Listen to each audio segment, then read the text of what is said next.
Between 1870 and 1900, over 1 million domestic servants worked in America's grandest homes, enduring 17-hour days, brutal labor, and complete loss of personal freedom. Their hands were permanently damaged from harsh chemicals, their bodies broken by endless work, yet they made the Gilded Age's opulence possible through invisible sacrifice. Here's what life was really like for America's forgotten servant class. Before we start, likes and subscribes help me keep making these. Where are you listening from? Drop your city and time in the comments. I'm always reading them thinking, wait, people in New Zealand listen to history stories to sleep. Okay, tonight it's the Gilded Age, but before we go anywhere, get cozy, like actually cozy. Pillows good? Blanket situation handled? Perfect. Trust me on this one. You stand at the edge of a world dripping with wealth and staggering inequality. It's 1885 and you're shivering, not just from the November chill biting through your thin wool coat, but from nerves. You're clutching a small battered suitcase containing everything you own in the world. 2 dresses, a nightgown, some undergarments, a hairbrush, and a faded photograph of your family back in Ireland. The mansion looms above you, 5 stories of imposing limestone and countless windows, each one like a judging eye. This is the Henderson family home, one of New York's finest addresses, and you, Mary Callahan, age 16, are about to become its newest and lowest-ranking servant. Your stomach's not just empty, it's eating itself. You haven't had anything but a crust of bread since yesterday morning. The hunger makes your head light, your thoughts fuzzy around the edges, but there's no time for that now. You've come too far to turn back. You take a deep breath and approach the service entrance. Not the grand front doors with their gleaming brass fixtures, but a narrow, unassuming door tucked away on the side of the house. Your potential salvation and prison all in one. Wait, so this isn't the main entrance? You might be thinking. No, it absolutely is not, and you'd better get used to that right now. The service entrance might as well be in another dimension compared to the front door. You'll learn that immediately. Servants and family members exist in parallel universes that overlap physically but never, ever socially. You raise your hand to knock, but before you can, the door swings open. A woman stands there, her face stern as a winter morning, her black dress impeccably pressed, a ring of keys hanging at her waist. This is Mrs. Wallace, the housekeeper, though you don't know that yet. She looks you up and down, her gaze calculating, assessing, almost surgical in its precision. Mary Callahan? She asks, her voice crisp as autumn leaves. Yes, ma'am, you respond, trying to keep the tremor from your voice. You're late, she says, though you're not. You're exactly on time, but you'll quickly learn that in service, on time is already late. Come in then, and wipe your feet thoroughly. I won't have you tracking dirt into my house, not the Hendersons' house. Hers. That's your first lesson about Mrs. Wallace. In her mind, she doesn't work for the house works for her, and so will you. The smell hits you first as you step inside. Beeswax and lemon oil from endless polishing, the faint lingering scent of yesterday's roast, and something else, something distinctly human, the close quarters of many bodies living together, working together, sweating together. It's not unpleasant, just concentrated humanity. The narrow service corridor is dim compared to the bright autumn day outside, and it takes your eyes a moment to adjust. The walls are bare, practical. No fancy wallpaper here, no decorative mouldings, just plain painted walls and a simple wooden floor worn smooth by countless servant footsteps. You'll be a scullery maid, Mrs. Wallace says, already walking briskly ahead, expecting you to follow. Lowest position for females in the household. You'll report to Mrs. Collins, the cook. Your duties include washing dishes, scrubbing pots, cleaning the kitchen, peeling vegetables, hauling coal, and whatever else is required of you. She doesn't slow her pace as she continues. You'll be paid $3 per month with room and board provided. Half your wages will be held until the completion of your first year of service. If you leave before then, you forfeit that amount, $3 a month. To put that in perspective, the dress Mrs. Henderson will wear to dinner tonight cost $200, and people wonder why I'm still angry about wealth inequality. Your half day off is Thursday afternoons from 2 o'clock until 9 in the evening, provided all your work is complete. You are expected to attend church on Sundays. The family is Episcopalian. I assume you're Catholic? Yes, ma'am, you say. She sighs. There's a Catholic church 6 blocks away. You may attend early mass provided you're back in time to help with breakfast. You're led through a maze of back corridors and up a narrow staircase. The servants' stairs, built specifically so the family and their guests never have to witness the mechanics of their luxury. These stairs are steep and cramped, nothing like the grand central staircase you glimpsed through an open door. Up and up you climb, past the family's floors, past the main bedrooms, up to the very top of the house, the attic. Mrs. Wallace pushes open a door, revealing a small spare room with slanted ceilings following the roofline. There are 3 narrow beds crammed into the space, each with a small trunk at its foot. "This is where you'll sleep," she says. "You'll share with Annie and Catherine, the other scullery maids. That's your bed there." She points to the one directly under the small window. The mattress is thin, the blanket rough wool, but it's a bed and it's yours, and after weeks of uncertainty following your arrival in America, that means something. The house rises at 5. You'll be expected in the kitchen at 5:30 to help light the fires and begin breakfast preparations. Uniform is provided. She gestures to a folded stack on your bed. Black dress, white aprons, white caps. You're to keep it clean and pressed. Any questions? You have 1,000 questions, but you shake your head. Good. Change into your uniform and report to the kitchen. Mrs. Collins will be expecting you. And with that, she's gone, leaving you alone in a strange room, in a strange house, about to begin a strange new life. Let me tell you something. That uniform, it's not just clothes, it's the physical manifestation of your new identity. The moment you put it on, you stop being just Mary Callahan. You become the scullery maid. And trust me, it feels different. The fabric is rough cotton, scratchy against your skin. The dress is black, the universal servant colour that shows the least dirt, even though it shows every speck of dust. The apron is starched so stiffly it could probably stand up on its own. And the cap, that seemingly innocent little white cap, it's actually the ultimate symbol of servitude. It marks you, brands you. It's the difference between being a person and being a function. You change quickly, your fingers fumbling with unfamiliar buttons and ties. The uniform doesn't quite fit. It's a bit large, clearly made to be worn by different girls of different sizes as they cycle through the position. You'll learn to take it in yourself later. Servants have to be handy with a needle. Your normal clothes go into the small trunk at the foot of your bed. You catch a glimpse of yourself in a small spotted mirror hanging on the wall. You hardly recognize yourself. The girl from County Cork is gone, replaced by an anonymous figure in black and white. Now, while you're getting used to this bizarre new reality, let me paint you a picture of what you've just walked into. Because the America of 1885 isn't just different from your world. It's an entirely separate universe. This is the height of what we call the Gilded Age, named by Mark Twain to describe something that appears golden and glittering on the surface, but is actually made of cheaper material underneath. It's the perfect metaphor for this period of American history.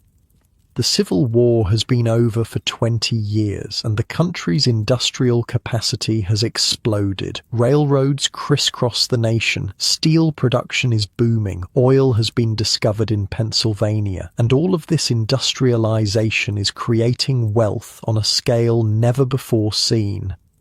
But here's the thing. This wealth isn't being distributed evenly, not even close. The richest 1% of Americans control about 25% of the total wealth, and the top 10%, they've got about 75% of everything. Sound familiar? Massive fortunes are being built by men whose names you'd still recognize today. Rockefeller, Carnegie, Vanderbilt, Morgan, these are the titans who are reshaping America for better and worse.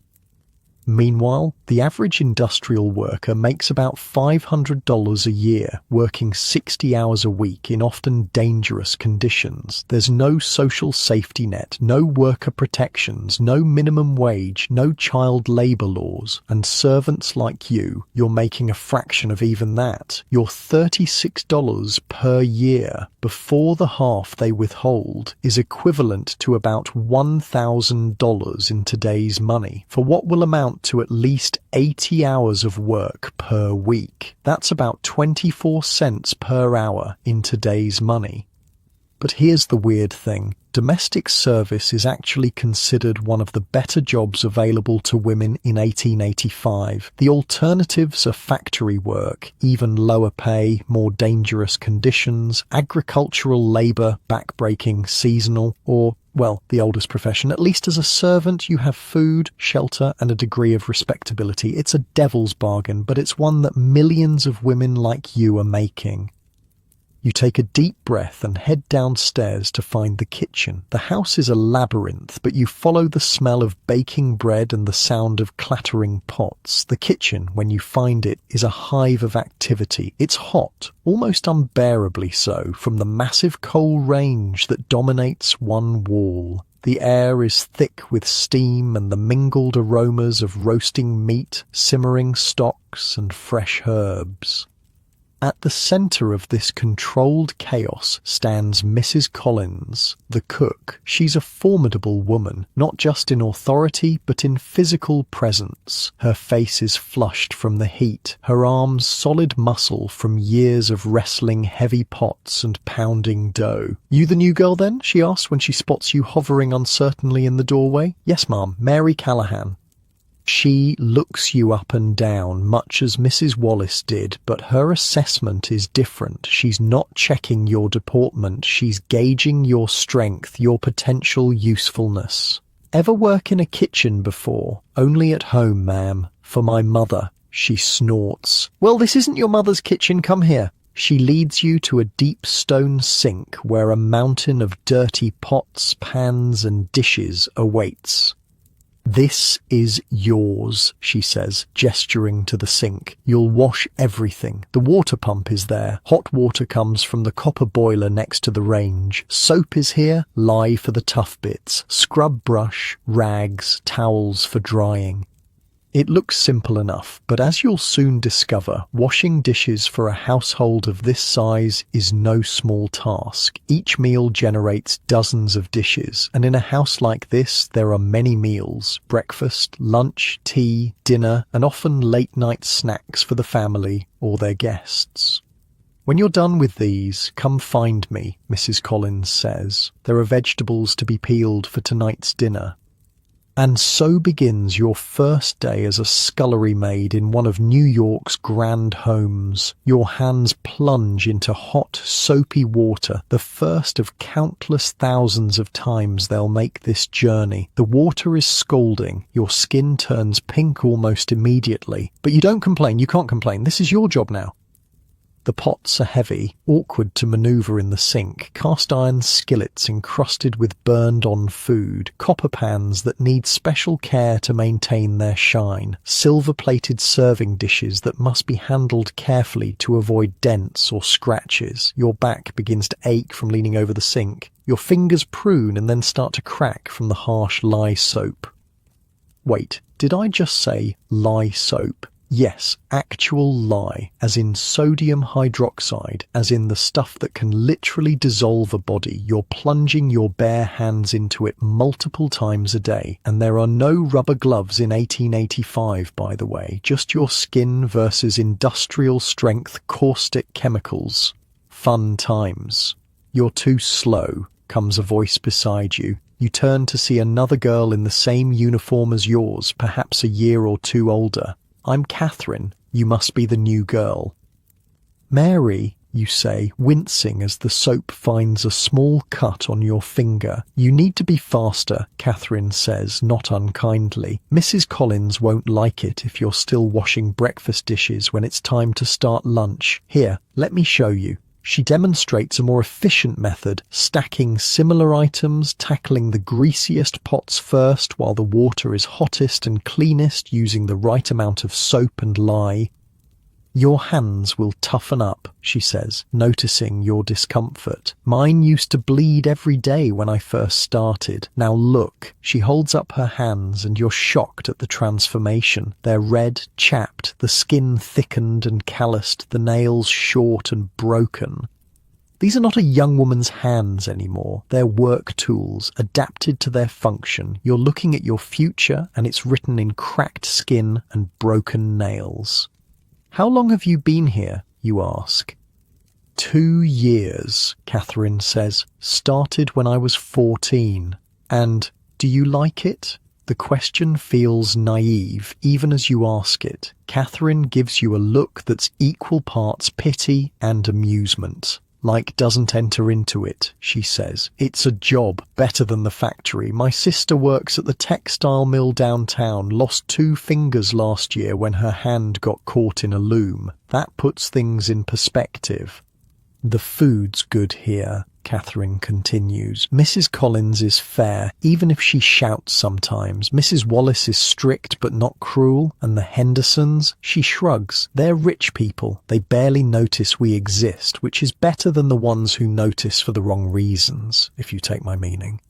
You do, unfortunately. You've heard stories from other girls who came to America before you, stories about masters who took liberties with the female staff. It's a relief to hear that's not a concern in this household, at least. Anyway, finish these quick, Catherine says. The delivery cart will be here soon with the meat for tonight, and we'll need to help bring it in. As if on cue, a bell on the wall jingles, one of many in a row, each labelled with a different room of the house.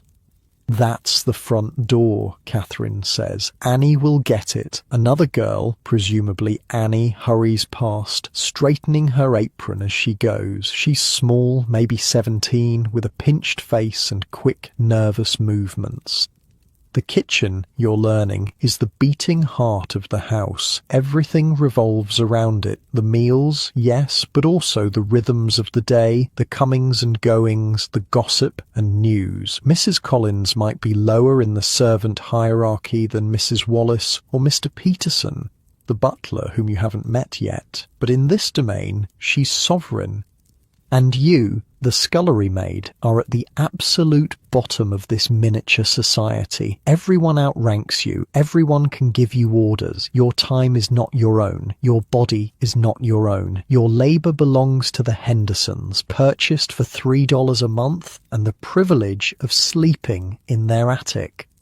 This life, this constrained, demanding, physically punishing life, is what millions of women endured during the Gilded Age. Their stories are largely unwritten, their experiences unrecorded. They were the invisible engine that powered the lavish lifestyles of America's new aristocracy. You'll be up before dawn tomorrow, working until well after dark. You'll wash mountains of dishes, scrub floors on your hands and knees, haul coal and water, empty chamber pots, peel endless vegetables, and do it all without complaint, without rest, without recognition. And somewhere above you, the Hendersons will glide through their beautiful rooms, attend their elegant parties, and never once think about the army of people below stairs who make it all possible. Behind every fortune, Every mansion, every silk gown and diamond necklace, there were dozens of women like you, hands raw, backs aching, youth fading, whose labour created the illusion of effortless luxury. As you finish the last pot and reach for a towel to dry your red-throbbing hands, Catherine glances at the clock. "Almost time to start preparing for lunch," she says. "Better hurry with those vegetables Mrs. Collins mentioned." And so your day continues, one task flowing into the next without pause, without rest. The vegetables need peeling: potatoes, carrots, turnips, onions, pounds and pounds of them, enough to feed the family and their frequent guests, plus the staff of 15 who keep the household running. Your fingers, already tender from the hot water and harsh soap, now face a new challenge. The knife slips on a wet potato, nicking your thumb. You wince but keep working. Blood mixes with vegetable peels. In a house like this, the work doesn't stop for minor injuries. By the time lunch preparations are in full swing, you've been on your feet for hours. Every muscle aches, your lower back throbs from leaning over the sink, your shoulders burn from the repetitive motion of scrubbing, your stomach growls. You still haven't eaten today. Staff lunch is after the family's, Catherine informs you when she notices you eyeing a freshly baked loaf of bread. "We eat what's left." What's left turns out to be substantial. The Hendersons, like most wealthy families, order far more food than they actually consume. Staff meals are simple but filling. Today it's soup made from yesterday's roast, bread, cheese and apples. You eat quickly, standing up in the kitchen rather than sitting in the servants' hall. There's no time for a proper break. The dishes from the family's lunch are already arriving, and they'll need washing before dinner preparations begin in earnest. As you settle into your work rhythm, you start to notice the other members of the household staff. There's Mr. Peterson, the butler, a tall, imposing figure who manages the male staff and oversees the wine cellar and dining room. He barely glances at you. Scullery maids are so far beneath his notice that you might as well be furniture. There's Mrs. Wallace, of course, who seems to materialize whenever something isn't being done to her exacting standards. Her keys jingle as she moves through the house, a constant reminder of her authority. There are the footmen, William and Thomas, tall, handsome young men, selected as much for their appearance as their skills. They serve at table, answer doors, carry heavy items, and generally act as the visible face of service in the household. There's Agnes, the head housemaid, who supervises the cleaning of the family's rooms, and Lily, the parlour-maid, responsible for the drawing room and public spaces, and Margaret, the lady's maid, who attends directly to Mrs. Henderson, helping her dress and styling her hair. Each person has their specific role, their territory, their place in the rigid hierarchy, and everyone has more status than you. The afternoon passes in a blur of tasks. The kitchen grows hotter as dinner preparations begin in earnest. Mrs. Collins orchestrates a complex dance of roasting, boiling, baking, and sauce-making. You're called upon to fetch ingredients, stir pots, mind the fire in the range, all while continuing to wash the endless stream of dishes, pots, and utensils that cooking generates. The bell wall springs to life as the family moves through their day, each chime summoning a different servant to a different room. The front door bell for visitors, the drawing room bell for tea, the master's study bell for correspondence. The bells never stop, and neither does the work. By 6 o'clock, your feet are swollen in your ill-fitting shoes, your back spasms periodically from being hunched over for so long, your hands are raw, red patches where the skin has started to crack and peel from constant exposure to hot water and lye. But dinner service is beginning, and this is the most important meal of the day in a house like this. The Hendersons are entertaining guests, another wealthy family and a business associate of Mr. Henderson's. The dining room has been prepared, the silver polish, the crystal gleaming, the damask tablecloth perfectly pressed. You catch a glimpse of the room as you help carry some of the prepared dishes to the butler's pantry, where Mr. Peterson will oversee their final presentation. The sight nearly stops you in your tracks. The dining room is a cathedral to wealth. A massive table dominates the space, set with fine china, sterling silver, and crystal that catches the light from the chandelier above. Fresh flowers in silver vases run down the centre of the table. The chairs, upholstered in rich burgundy silk, await the family and their guests. It's another world, a world you serve but will never be part of. Dinner in a house like this isn't just a meal, it's a performance. Course after course emerges from the kitchen: oysters, soup, fish, roast, game, salad, cheese, dessert, fruit, each requiring its own dishes, its own serving pieces, its own choreography of service. And every single item used, every fork, knife, spoon, plate, glass, serving dish will eventually make its way to your sink. As the family dines in splendour, the kitchen reaches a fever pitch of activity. Mrs. Collins shouts orders, sauces are finished, garnishes applied, plates wiped clean of any errant drops or smudges. The footmen come and go, carrying full platters up and empty ones back down. You're already washing the dishes from the early courses, trying to stay ahead of the flood that will come when dinner concludes. Your arms are submerged to the elbows in hot, soapy water. Your fingers have gone pruny, then raw, then numb. Through the open kitchen door you can hear faint laughter from above, the family and their guests enjoying their meal, their wine, their conversation. Do they ever think about the hands that prepared their food, the hands currently washing their dishes, the lives being spent in their service? No, they don't. Because that's not how the world works. Not in 1885, and honestly, not that much has changed today. By the time the last dessert plate comes down, it's nearly 10 o'clock. You've been working for over 14 hours. Your body has moved past pain to a sort of dull, persistent ache that seems to radiate from your very core. Almost done, Catherine says, as she helps you with the final round of washing up. Just need to clean and bank the range for the night, scrub the kitchen floor, and set out the early morning provisions for breakfast. It's another hour before you're finally able to climb the narrow servant stairs to the attic room. Catherine and Annie trudge beside you, equally exhausted. None of you has the energy for conversation.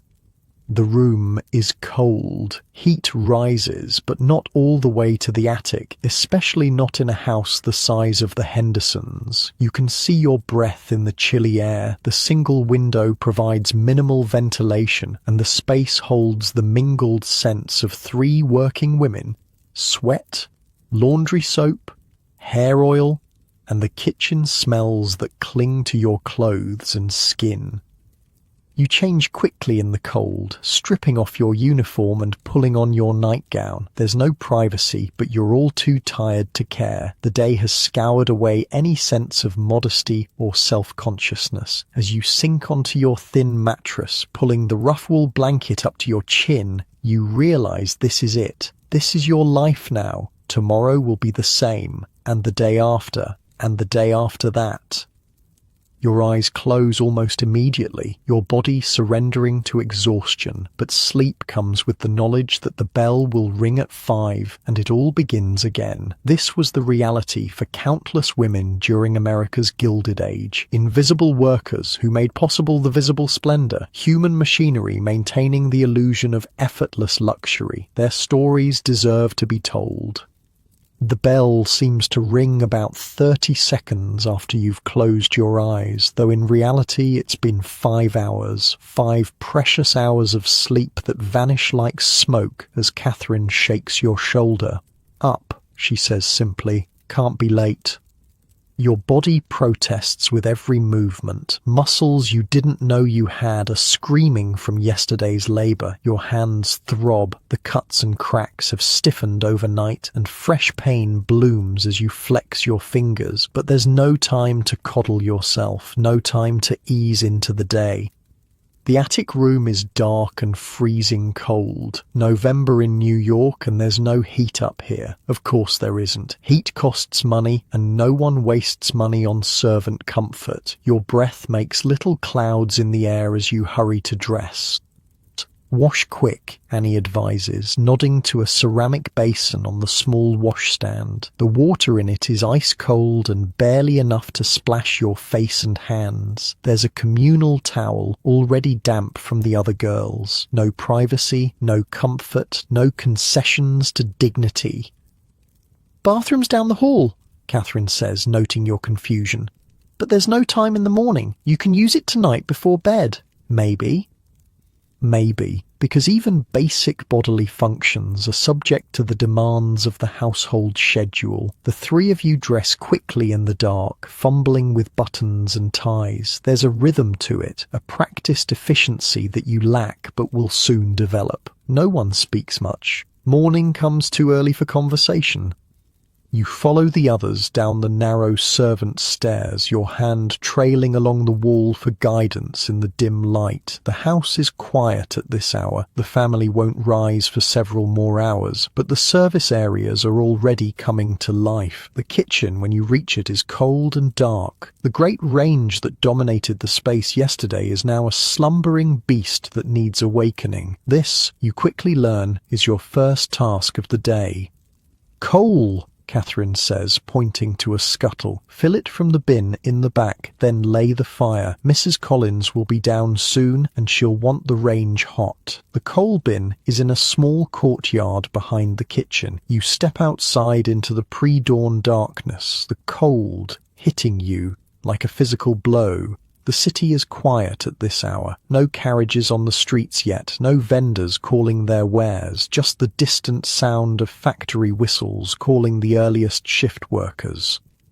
The coal is heavy, the scuttle awkward to manage. You fill it as full as you can lift, then stagger back inside. Your arms strain with the weight. Coal dust smudges your clean uniform, works its way under your fingernails, into the cracks in your skin. It burns. Laying the fire in the range is an art you don't yet possess. The kindling goes on top of crumpled newspaper, the coal arranged to allow for airflow. Your first attempt fails. The paper burns, but the coal doesn't catch. "Not enough kindling," comes a voice from the doorway. Mrs. Collins has arrived, her face a mask of early morning irritation. "Start again, and be quick about it." You rebuild the fire, adding more kindling this time, arranging the coal more carefully. Your hands shake slightly, not just from the cold, but from the awareness that you're being watched, judged. When the fire finally catches, the relief is palpable. "Now, the copper," Mrs. Collins says, nodding to a large boiler attached to the side of the range. "We'll need hot water for breakfast preparations." You fill the copper from the pump, another heavy, awkward task, then turn your attention to the rest of the kitchen.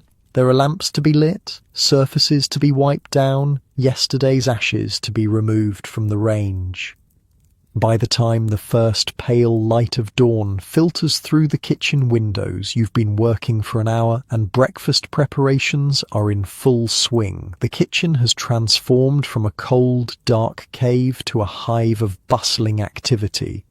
Mrs. Collins kneads bread dough with practiced movements, her strong arms working the mass into submission. Catherine chops ham for the family's breakfast, the knife moving at a speed that makes you nervous. Annie sets up the coffee service, measuring beans into the grinder. And you? You're peeling potatoes for hash, your fingers clumsy with cold and fatigue. The knife slips again, nicking your already damaged hand. You wince but keep working. Blood mingles with potato starch. Yesterday's lesson already learned. The work doesn't stop for minor injuries.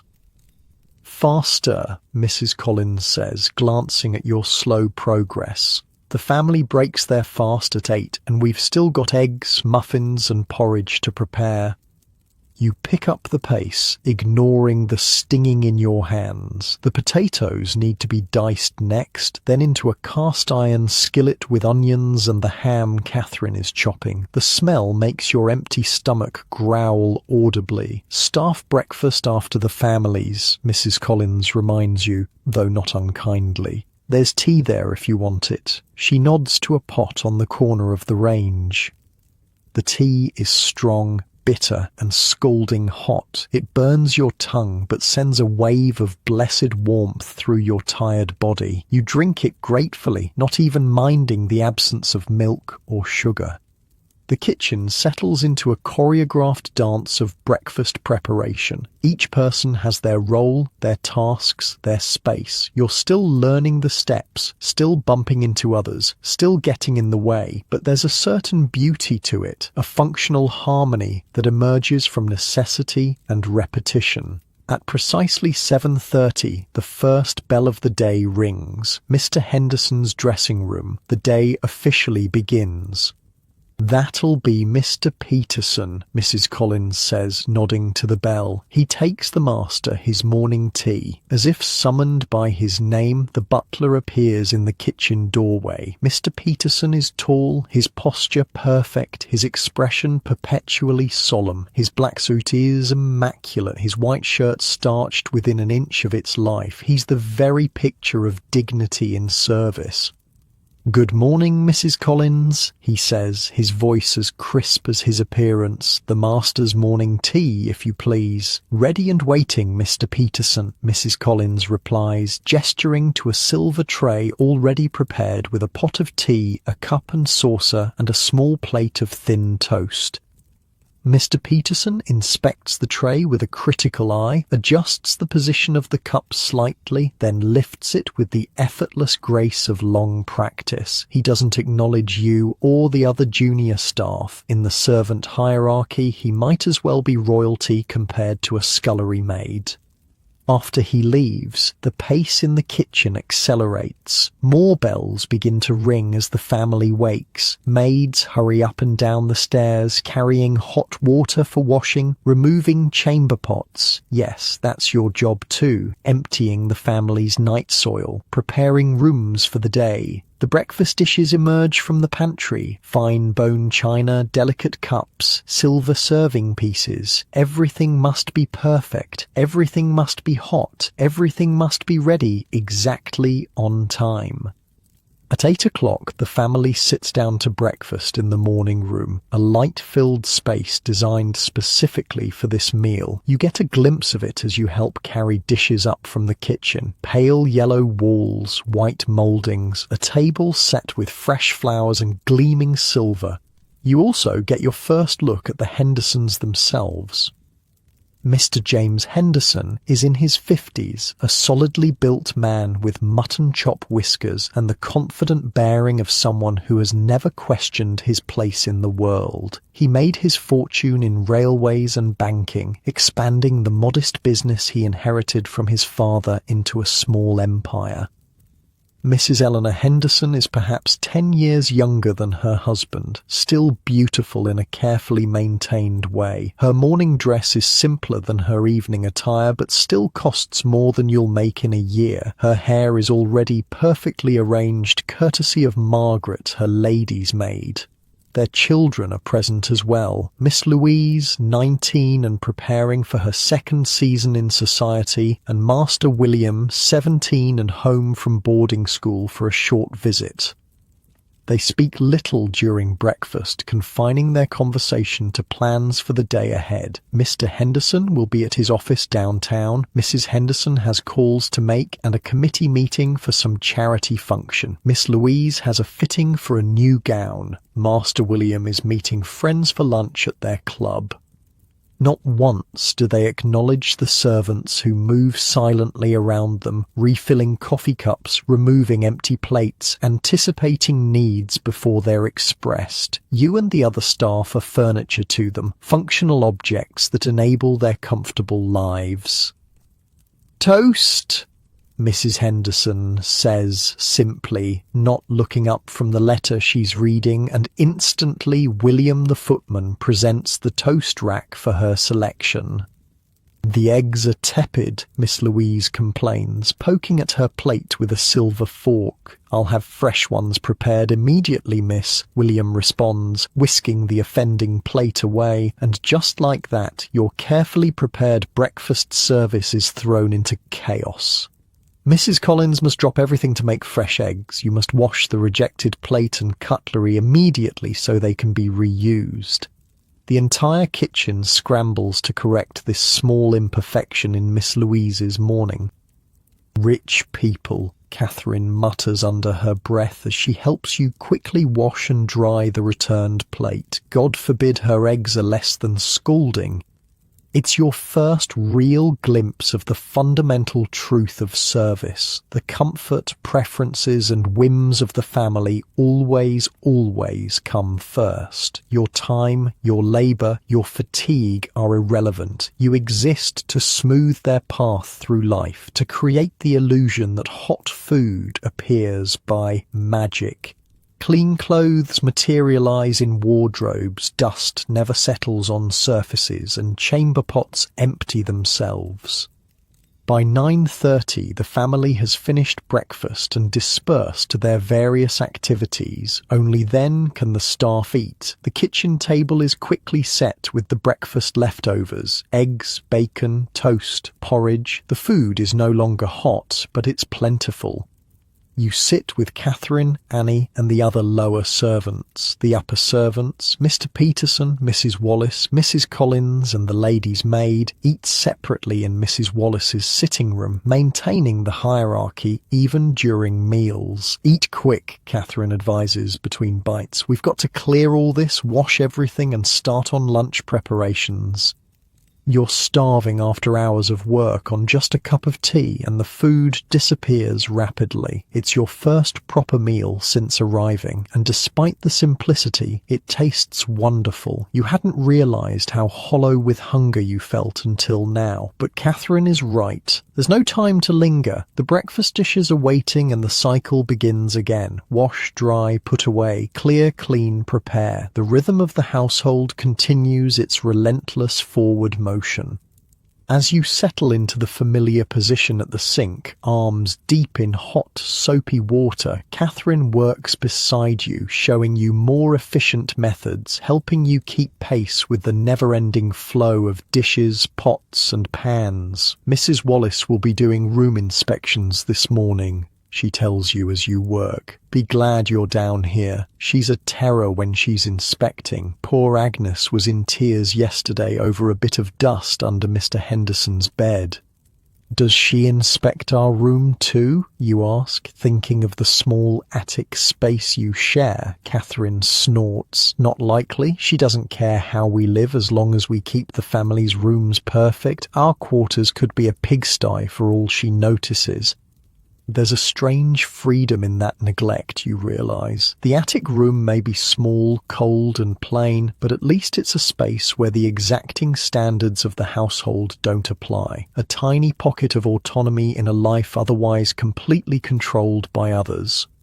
As the morning progresses, you fall into a rhythm with Catherine and Annie. There's a camaraderie that develops naturally among those who share hard work and low status. You learn more about them as you wash, chop, scrub, and carry together. Catherine is from County Mayo originally, came to America 3 years ago when the potato crops failed again and her family couldn't feed all 8 children. She sends half her wages home to help her parents and younger siblings. She can read a little, enough to sound out street signs and simple notices, but not write. Annie is American-born, the daughter of German immigrants. Her father was killed in a factory accident 2 years ago. Her mother works as a washerwoman. Annie's wages help support her 3 younger siblings. She's desperately afraid of losing her position, jumps at every bell, flinches when Mrs. Wallace or Mrs. Collins raises their voice. "What about you?" Catherine asks as you scrub a particularly stubborn pot. "What brought you here?"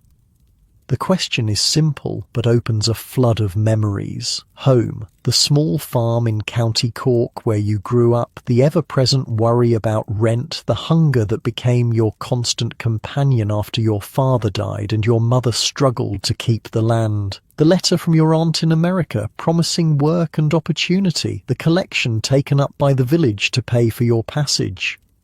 The terrifying journey across the Atlantic in steerage class, packed in with hundreds of other desperate souls seeking a better life, the bewildering chaos of Castle Garden Immigration Depot, the relief of finding the Hendersons' address and securing a position.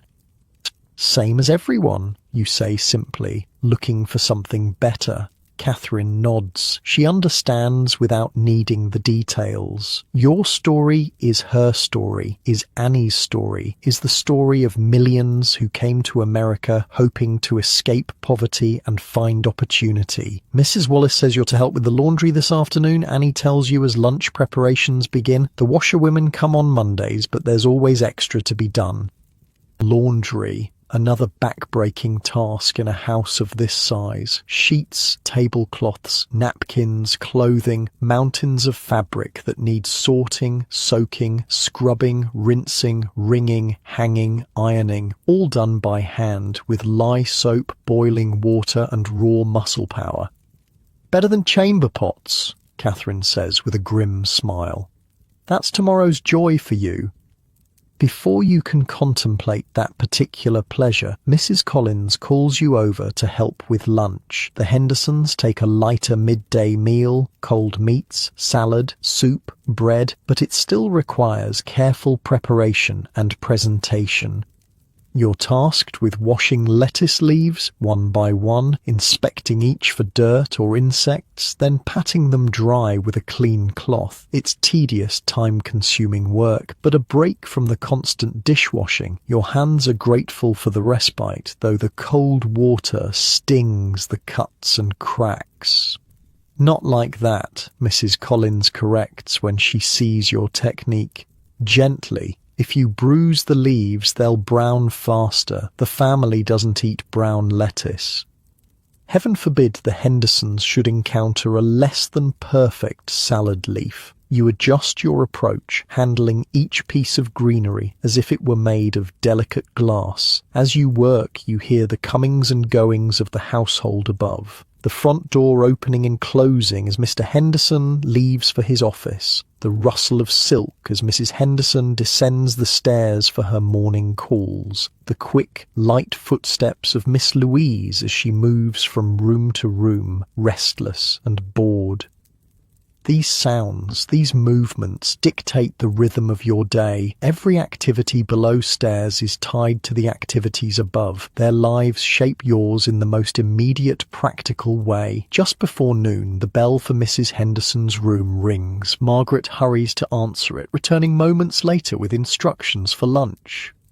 Mrs. Henderson will take lunch in her sitting room, she informs Mrs. Collins. She has a headache and doesn't wish to come down. She'd like a tray with just soup and perhaps a little toast. Mrs. Collins nods, already adjusting the preparations. Mary, she calls to you, wash that small silver tray, the one with the rose pattern, and find the invalid set, the white china with the blue flowers.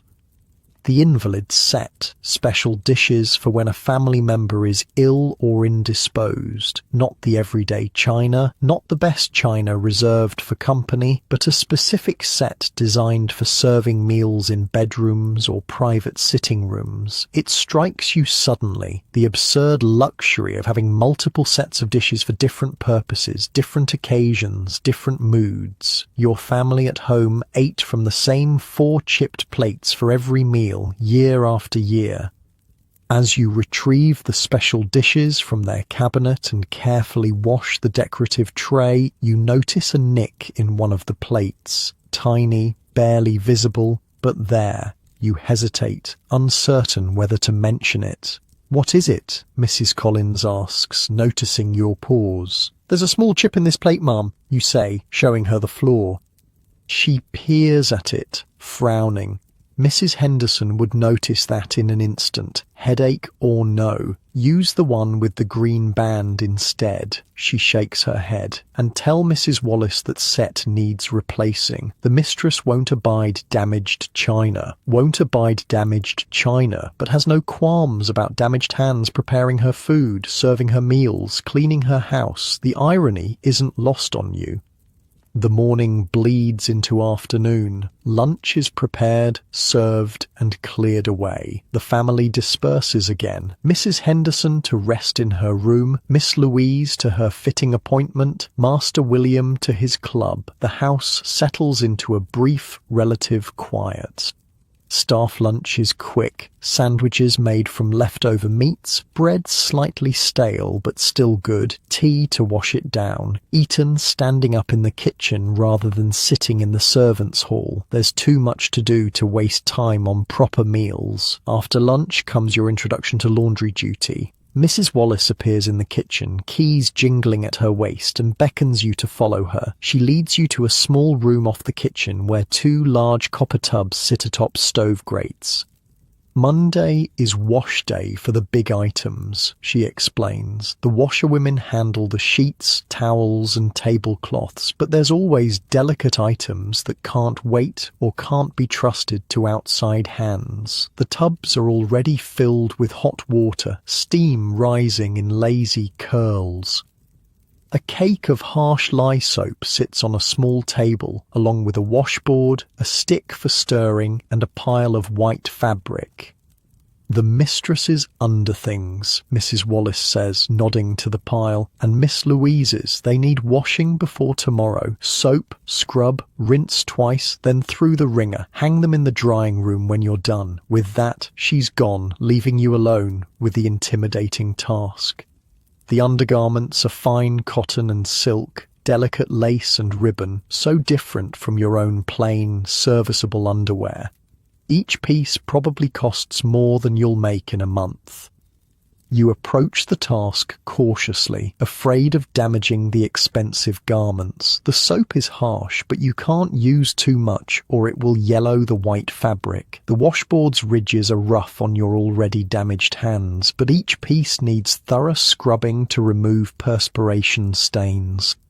The steam rises around you, turning the small room into a sauna. Sweat trickles down your back, plasters your hair to your forehead. Your uniform sticks to your skin, heavy and uncomfortable. But there's no relief, no break. The washing must be completed before you can return to your regular kitchen duties.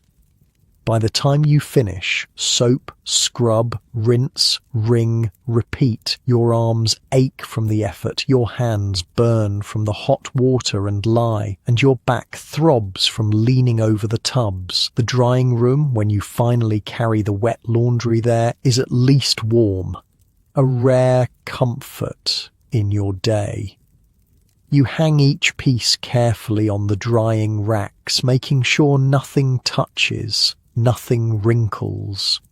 They'll need ironing tomorrow, but that's someone else's task, thankfully.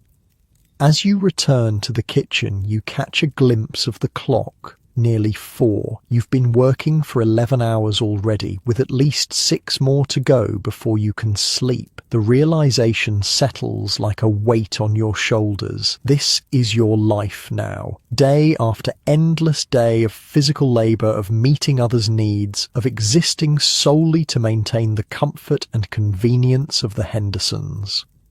You wonder briefly what they're doing at this moment. Is Mrs. Henderson still resting with her headache? Is Miss Louise admiring her new gown in the Modeste's mirror? Is Master William enjoying drinks with his friends at their club? Whatever they're doing, you can be certain they're not thinking about you or any of the other servants who make their lives possible.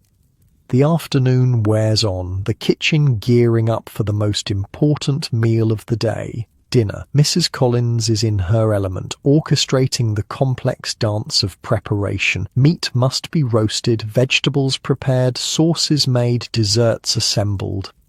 You're back at your station by the sink, washing the utensils and bowls used in the preparations, staying ahead of the demand for clean equipment. Your body operates on automatic now, too tired to register new pain, simply accepting the continued demands placed upon it.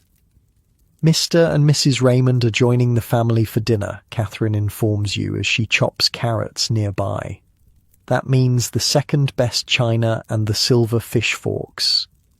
More dishes, more specialized cutlery, more work. You nod, too tired for more of a response. The Raymonds are always critical of the food, she continues. Mrs. Collins is in a state about it. Expect a long evening, as if the day hasn't been long enough already.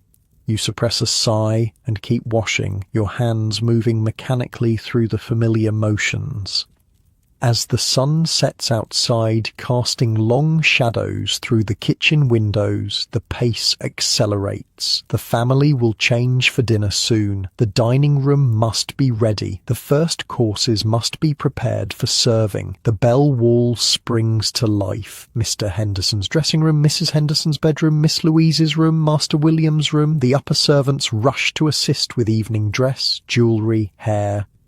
And below, in the kitchen, the real work continues. The invisible labour that makes the visible splendour possible. The hands in hot water, the backs bent over stoves, the feet aching on hard floors. This is the reality of service in the Gilded Age. An army of people like you, their youth and health sacrificed to maintain the illusion of effortless luxury for families like the Hendersons, their comfort built on your discomfort, their leisure purchased with your labour. As dinner preparations reach their climax, Mrs. Collins suddenly turns to you. Mary, fetch more butter from the cold box, quickly now. You hurry to obey, your tired feet carrying you to the small room off the kitchen where perishables are kept cool with blocks of ice. The cold box is a large wooden cabinet with ice compartments and shelves for food storage. You're reaching for the butter when you hear a crash behind you, followed by Mrs. Collins's cry of dismay. Rushing back, you find a disaster. A large copper pot of sauce has slipped, spilling its contents across the kitchen floor and splashing several nearby surfaces. "Don't just stand there," Mrs. Collins shouts, her face flushed with panic. "Get the mop quickly." The kitchen erupts into frantic activity. Catherine grabs cloths to contain the spill. Annie rushes to prepare a replacement sauce. Mrs. Collins stirs another pot to prevent it from burning while issuing a stream of instructions. And you're on your hands and knees, sopping up expensive sauce with rags, then scrubbing the floor to remove every trace. The family must never know there was a mishap. The dinner service must proceed flawlessly despite the chaos below stairs. It's a perfect metaphor for service itself, crisis and recovery happening out of sight, ensuring that the surface visible to the family remains pristine and undisturbed. As you scrub frantically at a splash of sauce that's reached the base of the range, you catch Catherine's eye. She gives you a quick, tired smile of solidarity. This shared moment of crisis has made you one of them, fully inducted into the hidden world of service. The first dinner bell rings, signalling that the family and their guests are seated in the dining room. Despite the kitchen disaster, despite the frantic recovery, the meal will begin on time, the courses will arrive hot and perfectly presented, and the Hendersons will never know how close their dinner came to ruin.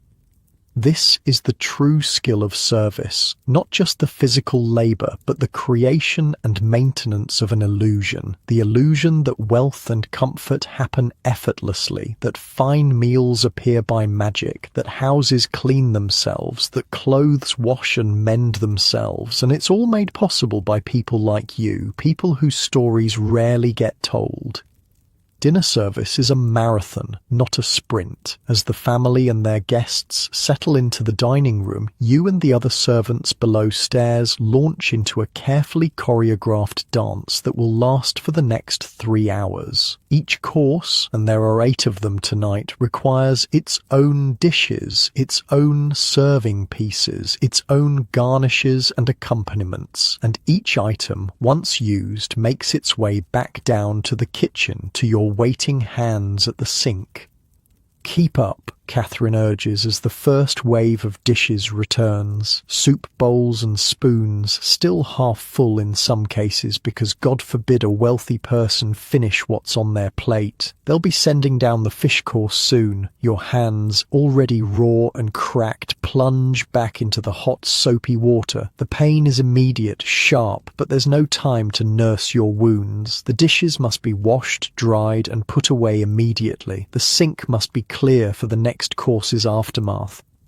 Above you, in the dining room, the conversation flows as smoothly as the wine. Mr. Henderson discusses business prospects with Mr. Raymond. Mrs. Henderson and Mrs. Raymond exchange society gossip. Miss Louise flirts delicately with the Raymonds' son, a Yale student home for the weekend. Footmen move silently around the table, serving, clearing, anticipating needs. And below, you wash and wash and wash.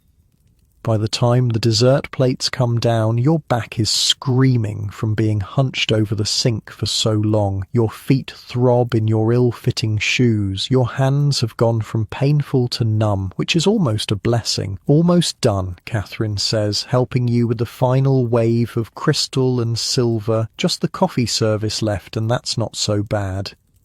Not so bad is relative at this point. Even the delicate coffee cups with their thin handles and gold rims feel impossibly heavy in your tired hands. It's after 10 when the last of the dinner dishes are finally washed, dried and put away, but your day isn't over, not even close.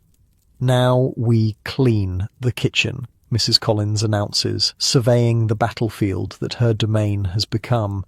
Everything spotless for breakfast preparations. Cleaning the kitchen after a full day of cooking is its own special hell. Every surface is splattered with grease or sauce, flour dusts the work tables, vegetable peelings cling to the floor despite your best efforts to keep up during the day.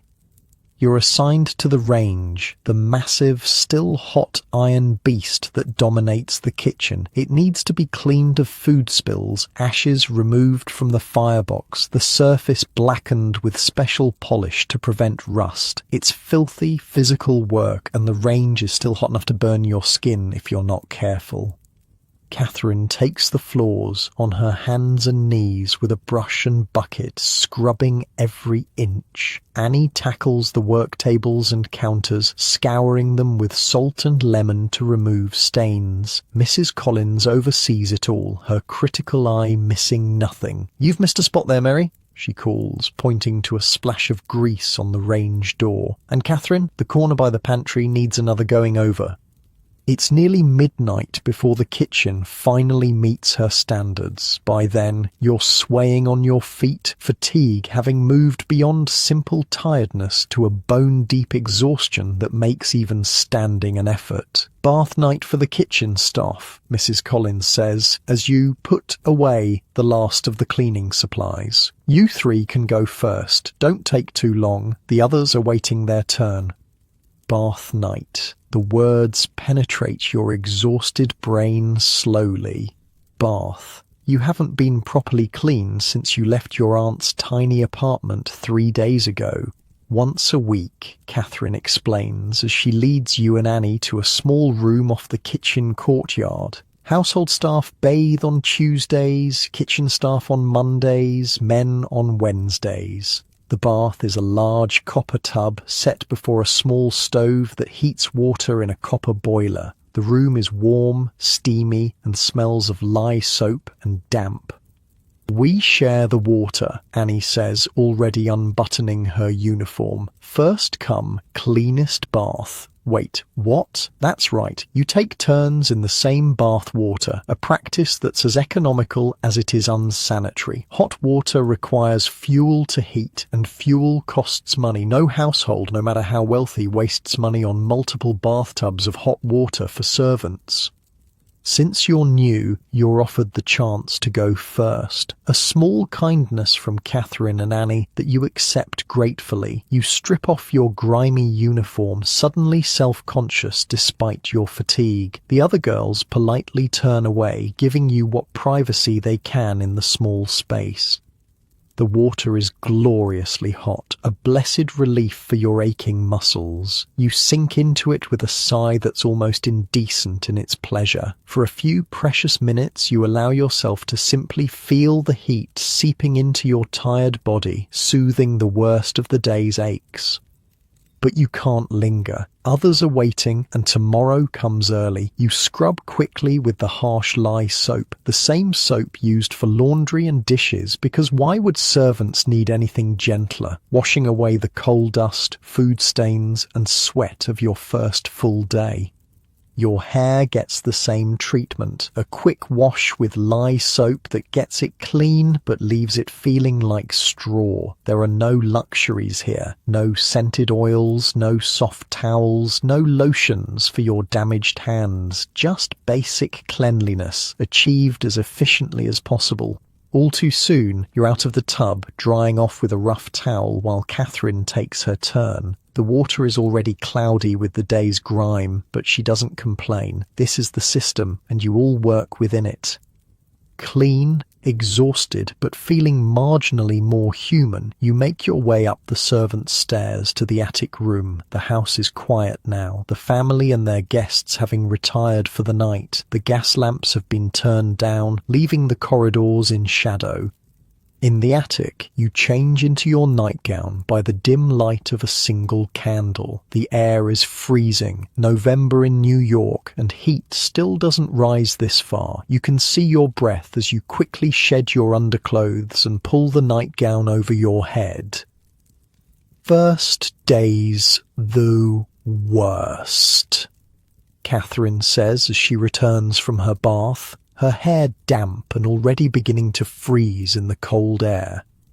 It gets, well, not easier, but you get used to it.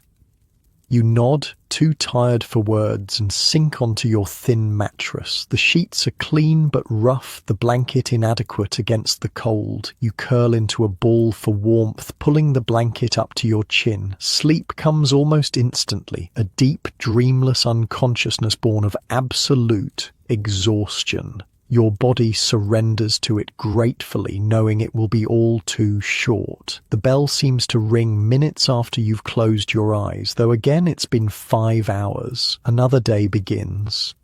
And so it goes. Day after day, your life settles into a rhythm defined by bells, by meals, by the family's schedule. Each day brings the same tasks: lighting fires, washing dishes, scrubbing floors, polishing silver, hauling coal and water, emptying chamber pots, preparing food. The work never ends. It merely changes form. Your body adapts, as bodies do when pushed to their limits repeatedly. The constant pain in your hands dulls to a persistent ache. Your back grows stronger, better able to support hours of leaning over sinks and stoves. Your feet toughen in your ill-fitting shoes. You learn the rhythms of the household, the personalities of its inhabitants, both upstairs and down. Mr. Henderson is stern but fair, rarely noticing the servants unless something goes wrong. Mrs. Henderson is more demanding, her standards impossibly high, her criticism swift and cutting. Miss Louise is capricious, changing her mind frequently, requiring items to be brought up and then taken away again, meals to be prepared and then rejected because she's suddenly not hungry. Below stairs, the hierarchy becomes clearer with each passing day. Mr. Peterson, the butler, and Mrs. Wallace, the housekeeper, are the undisputed rulers of their respective domains. Mrs. Collins reigns supreme in the kitchen. The lady's maid and valet occupy a strange middle ground. Technically servants, but with special status due to their close contact with the family. And you, the scullery maid, remain at the bottom, taking orders from everyone, doing the tasks no one else wants to do.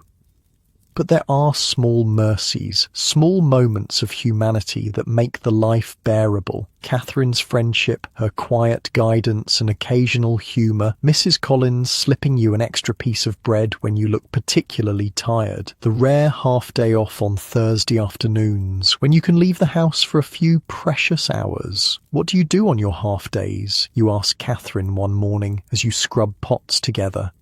Sometimes I visit my cousin in the Lower East Side, she says. Sometimes I just walk in the park if the weather's decent. Sometimes I sleep. She laughs at the last one. But you understand the appeal. Sleep is the most precious commodity for a servant. There's a free reading room at the settlement house, Annie offers quietly. They have newspapers and books, and no one minds if you just sit for a while. Just sitting, such a simple luxury, yet one you're rarely afforded during your working hours. And sometimes, Catherine adds with a conspiratorial grin, we go to the penny gaff. At your confused look, she explains, cheap entertainment, music, comedy, a bit of dancing, nothing too wild, but a sight better than staring at these four walls.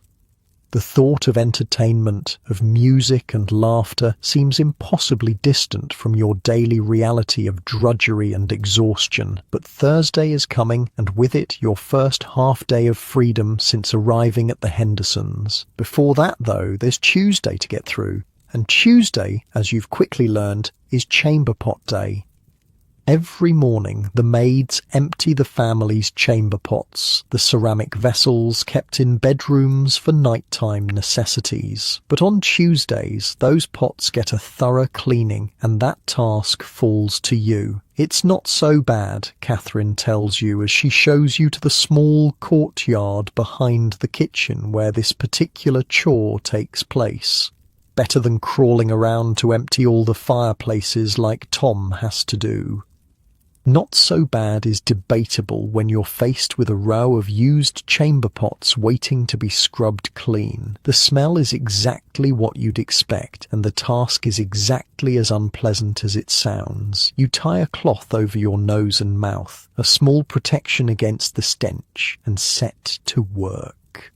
Boiling water, strong lye soap, and a stiff brush are your weapons against the filth. You scrub each pot thoroughly, rinse it with more boiling water, then set it in the sun to dry and air out.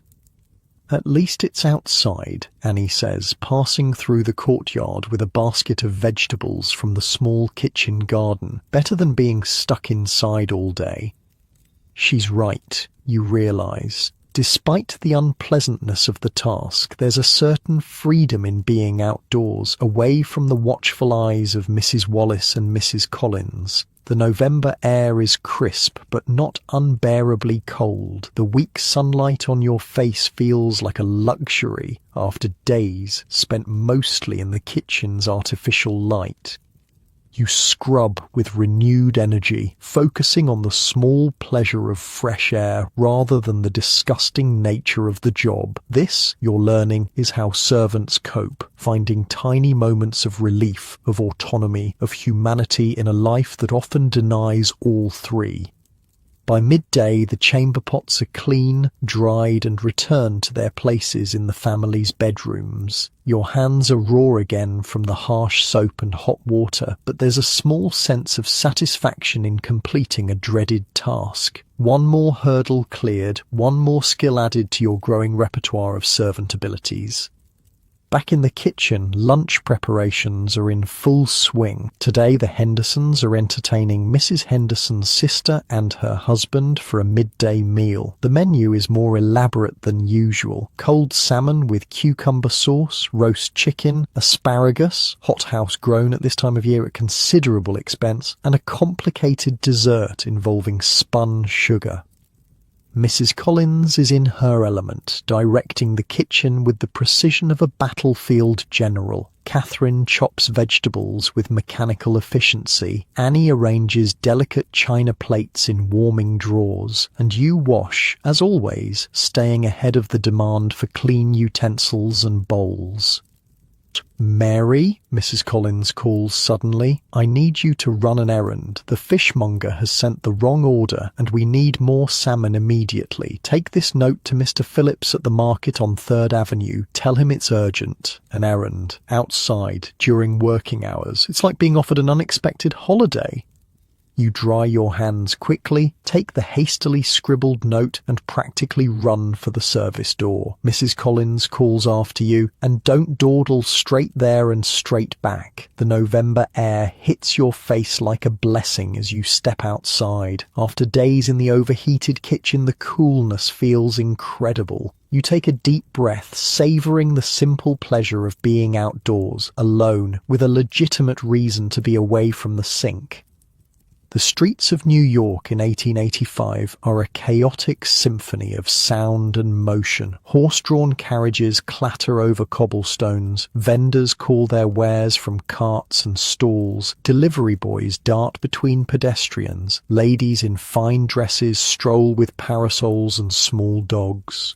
Gentlemen hurry along in top hats and frock coats. And alongside it all, the working people, delivery men, street sweepers, newsboys, seamstresses, labourers, move with purpose, keeping the city functioning for those with money and leisure. You're conscious of your servant's uniform as you hurry along, the black dress and white apron marking you as clearly as a brand. People barely glance at you. Servants are as invisible on the streets as they are in the houses they serve.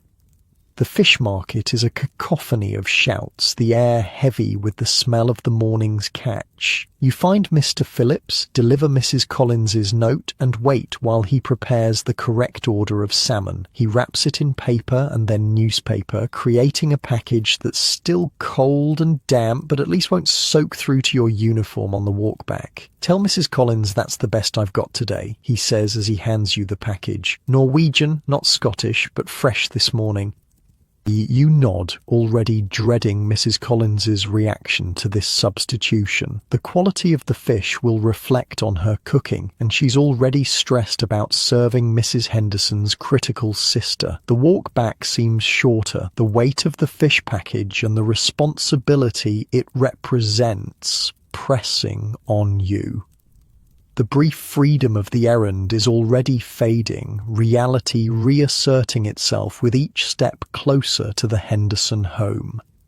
When you return to the kitchen, it's in even greater chaos than when you left. Something has gone wrong with the sauce for the chicken, and Mrs. Collins is frantically trying to save it. Catherine gives you a wide-eyed look of warning as you enter with the fish. "Norwegian, not Scottish," you report hesitantly, placing the package on the work table. Mrs. Collins makes a sound somewhere between a groan and a curse. "It'll have to do. We've no time for anything else. Unwrap it and bring it here." The next hour passes in a blur of frantic activity. The salmon must be cleaned, skinned, poached and chilled again for serving. The sauce must be remade from scratch. The vegetables must be prepared perfectly. The table settings must be immaculate. And through it all, the relentless awareness that any mistake, any imperfection will be noticed and criticised, not just by the family, but by Mrs. Henderson's particularly judgmental sister. She sent back a soup once because she found a piece of parsley floating in it that was the wrong shape, Catherine whispers as you work side by side, preparing the cucumber sauce. Mrs. Collins nearly gave notice that day. By the time the lunch is finally ready to be served, everyone in the kitchen is sweating despite the November chill outside. The tension is palpable as William and Thomas, the footmen, carry the first course upstairs. And then you wait. The kitchen falls into an uneasy silence, all ears straining for the sound of returning footsteps. The verdict on Mrs. Collins' Norwegian salmon. 10 minutes pass. 15. No plates return. No complaints filter down. Mrs. Collins begins to relax marginally, moving on to supervise the preparation of the next course. No news is good news, Catherine murmurs, returning to the sink where a fresh mountain of preparation dishes awaits. Let's hope it stays that way. And, remarkably, it does. The lunch proceeds without incident, each course served and received without criticism, when the dessert, a magnificent construction of spun sugar, pastry and cream, receives actual compliments from Mrs. Henderson's sister, relayed down by a grinning Thomas. The kitchen erupts in barely suppressed celebration. "Well done, all of you," Mrs. Collins says, her usual sternness softened by relief. "Now clear up and prepare for dinner. No rest for the wicked." No rest indeed. The cycle continues, unending, relentless. Clean up from one meal, prepare for the next. Wash, dry, polish, scrub, haul, carry, serve. But as you settle back into your place at the sink, hands once again submerged in hot, soapy water, you realize something has shifted slightly. You've been part of a crisis and its resolution. You've contributed to a success. You've begun to understand the complex ecosystem of the servant world, your place within it, and the unspoken rules that govern it.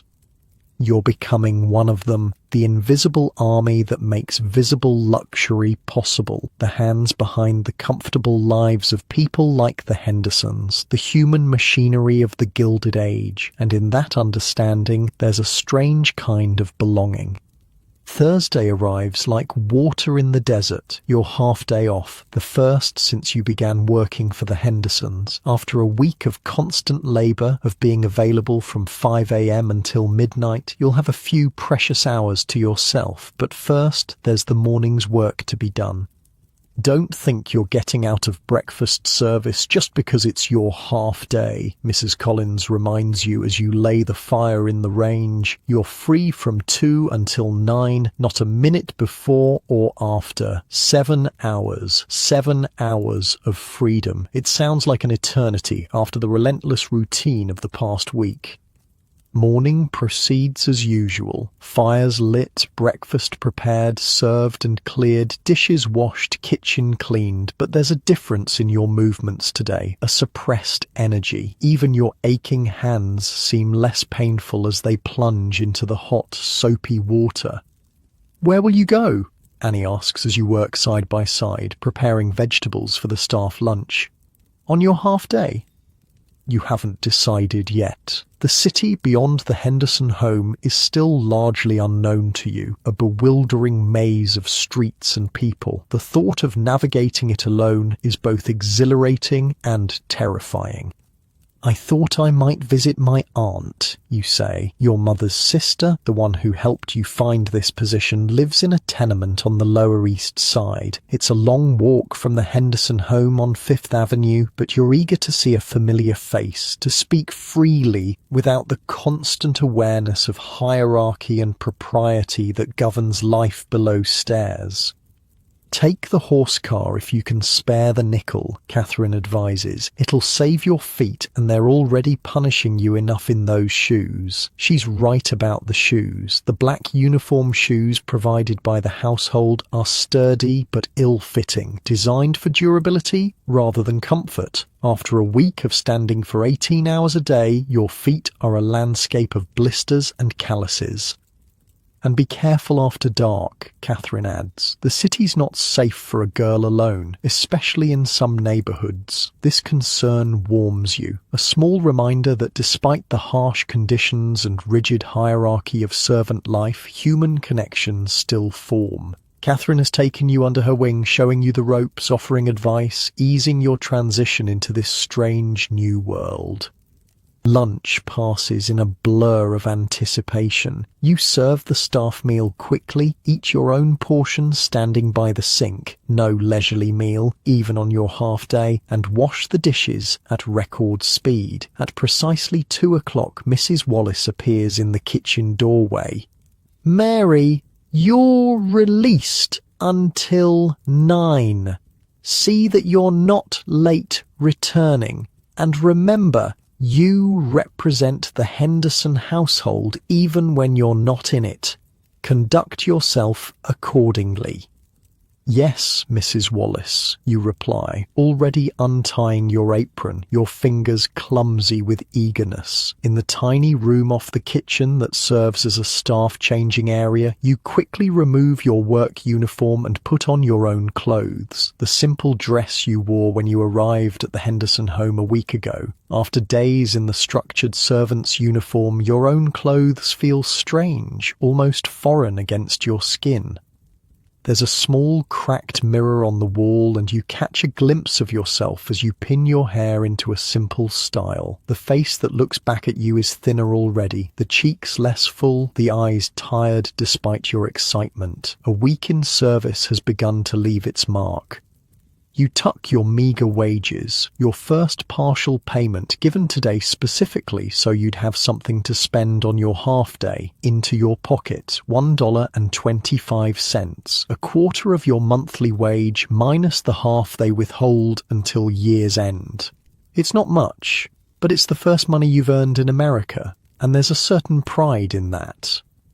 The service door closes behind you with a soft click, and just like that, you're free. The afternoon stretches before you, 7 hours of unstructured time that belong solely to you. The sensation is dizzying after a week of having every minute controlled by bells, schedules, and other people's needs. You stand on the sidewalk for a moment, taking in the scene. Fifth Avenue is busy with carriages and pedestrians. Ladies in fashionable walking dresses stroll with parasols. Gentlemen in business attire hurry past. Delivery boys weave between them on errands similar to your salmon run 2 days ago. You're still standing on the edge of the wealthy world, but now you're not visibly part of its machinery. Without your uniform, you're just another young woman on the street, anonymous and unremarkable. Following Catherine's advice, you walk to the nearest horse car stop. The street railway system is a marvel of modern urban life. Horse-drawn trams running on rails embedded in the street carrying passengers for a small fare. For a nickel, you can travel several miles without wearing out your already abused feet. The car is crowded when it arrives, filled with a cross-section of New York's working populace, clerks, shop girls, labourers, and yes, other servants enjoying their half-days. You find a seat near the back, squeezed between a heavy-set woman with a shopping basket and a thin man reading a newspaper. As the horse car lurches forward, the horse's hooves clattering on the cobblestones, you feel a surge of something like happiness. It's not just the novelty of the ride or the precious freedom of your half-day, it's the sense of being in motion, of moving through the world under your own direction after days of responding only to others' commands. The journey from the wealthy enclave of Fifth Avenue to the crowded tenements of the Lower East Side is like travelling between different planets. With each block, the buildings grow shabbier, the streets more crowded, the smells more pungent. The elegant brownstones give way to tenement buildings, narrow, 5 or 6 stories tall, packed tightly together with minimal light or air between them. By the time you step off the horse car, you're in a different New York entirely. This is the city of immigrants, of the working poor, of people scraping by on wages that the Hendersons would spend on a single dinner party. The streets teem with life. Pushcart vendors selling everything from apples to old clothes, children playing in the gutters, women calling to each other from tenement windows, men gathered on stoops drinking and smoking. The languages around you are a babel: Italian, Yiddish, German, Polish, Russian, and accented English, all competing in the afternoon air. This is your world more than the rarefied atmosphere of the Henderson home, though you straddle both now in your strange new role. Your aunt's building is on Orchard Street, a narrow tenement with peeling paint and a distinct odour of cabbage and human waste. The stairs creak ominously as you climb to the 4th floor, navigating around children playing on the steps and laundry hung to dry in the dark hallway. When your aunt opens the door to your knock, her face lights up with surprised joy. "Mary, I didn't expect you today." "Come in, come in."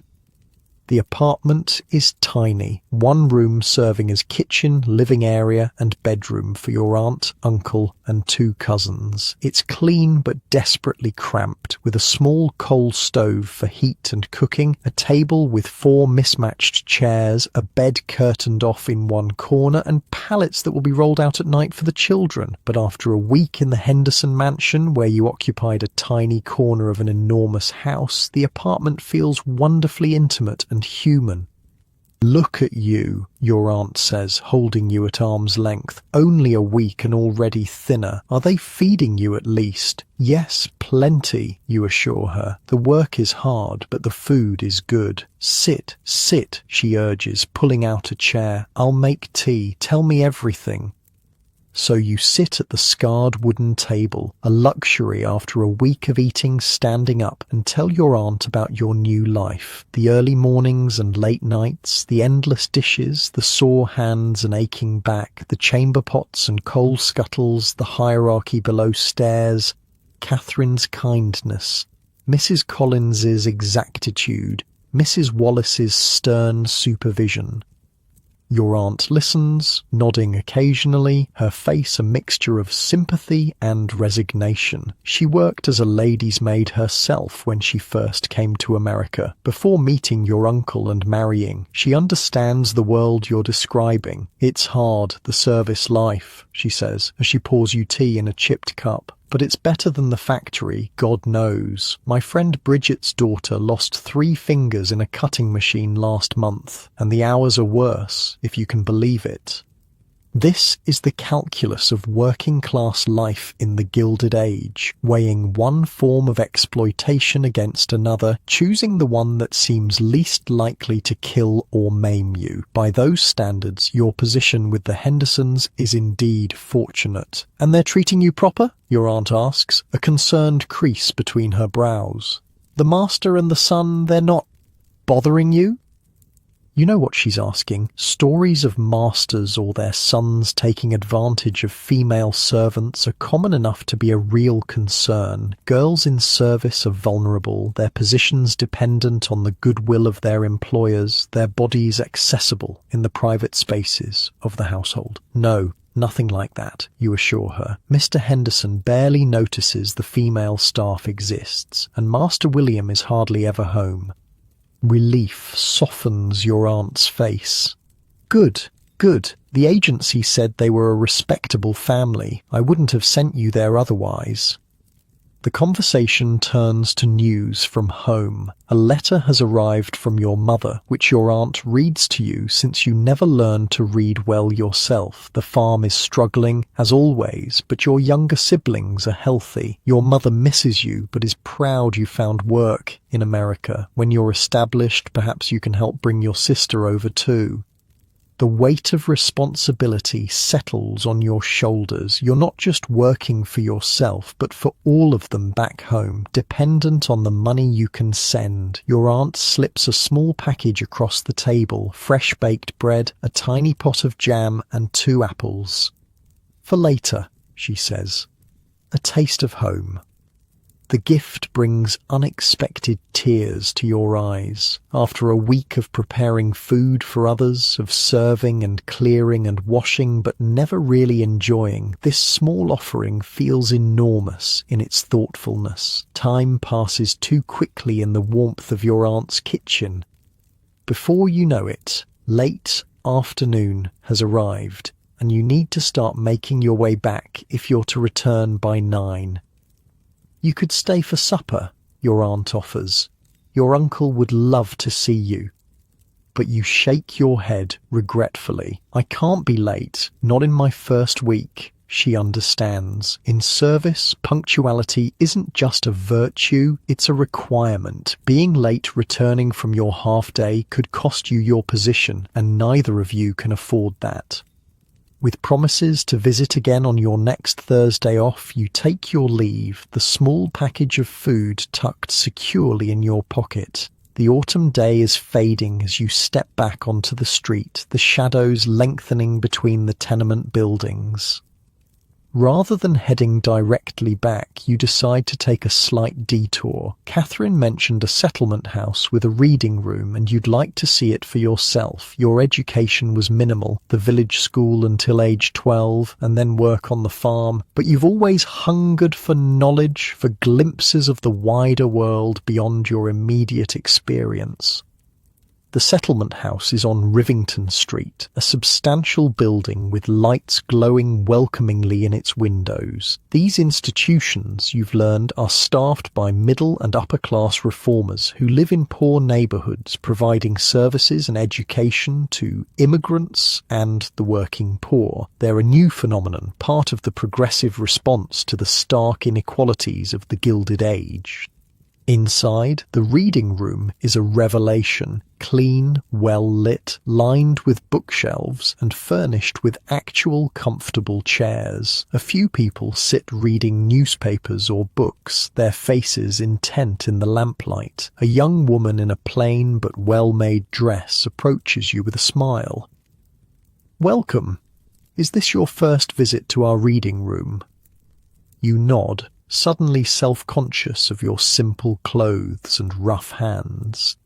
"Please, make yourself comfortable. We have newspapers, magazines, and books. If you need help finding anything, just ask." The absence of judgment in her voice, the simple courtesy of her manner, catches you off guard. After a week of being at the bottom of the household hierarchy, of being ordered and corrected and critiqued, this treatment as an equal human being is startlingly pleasant.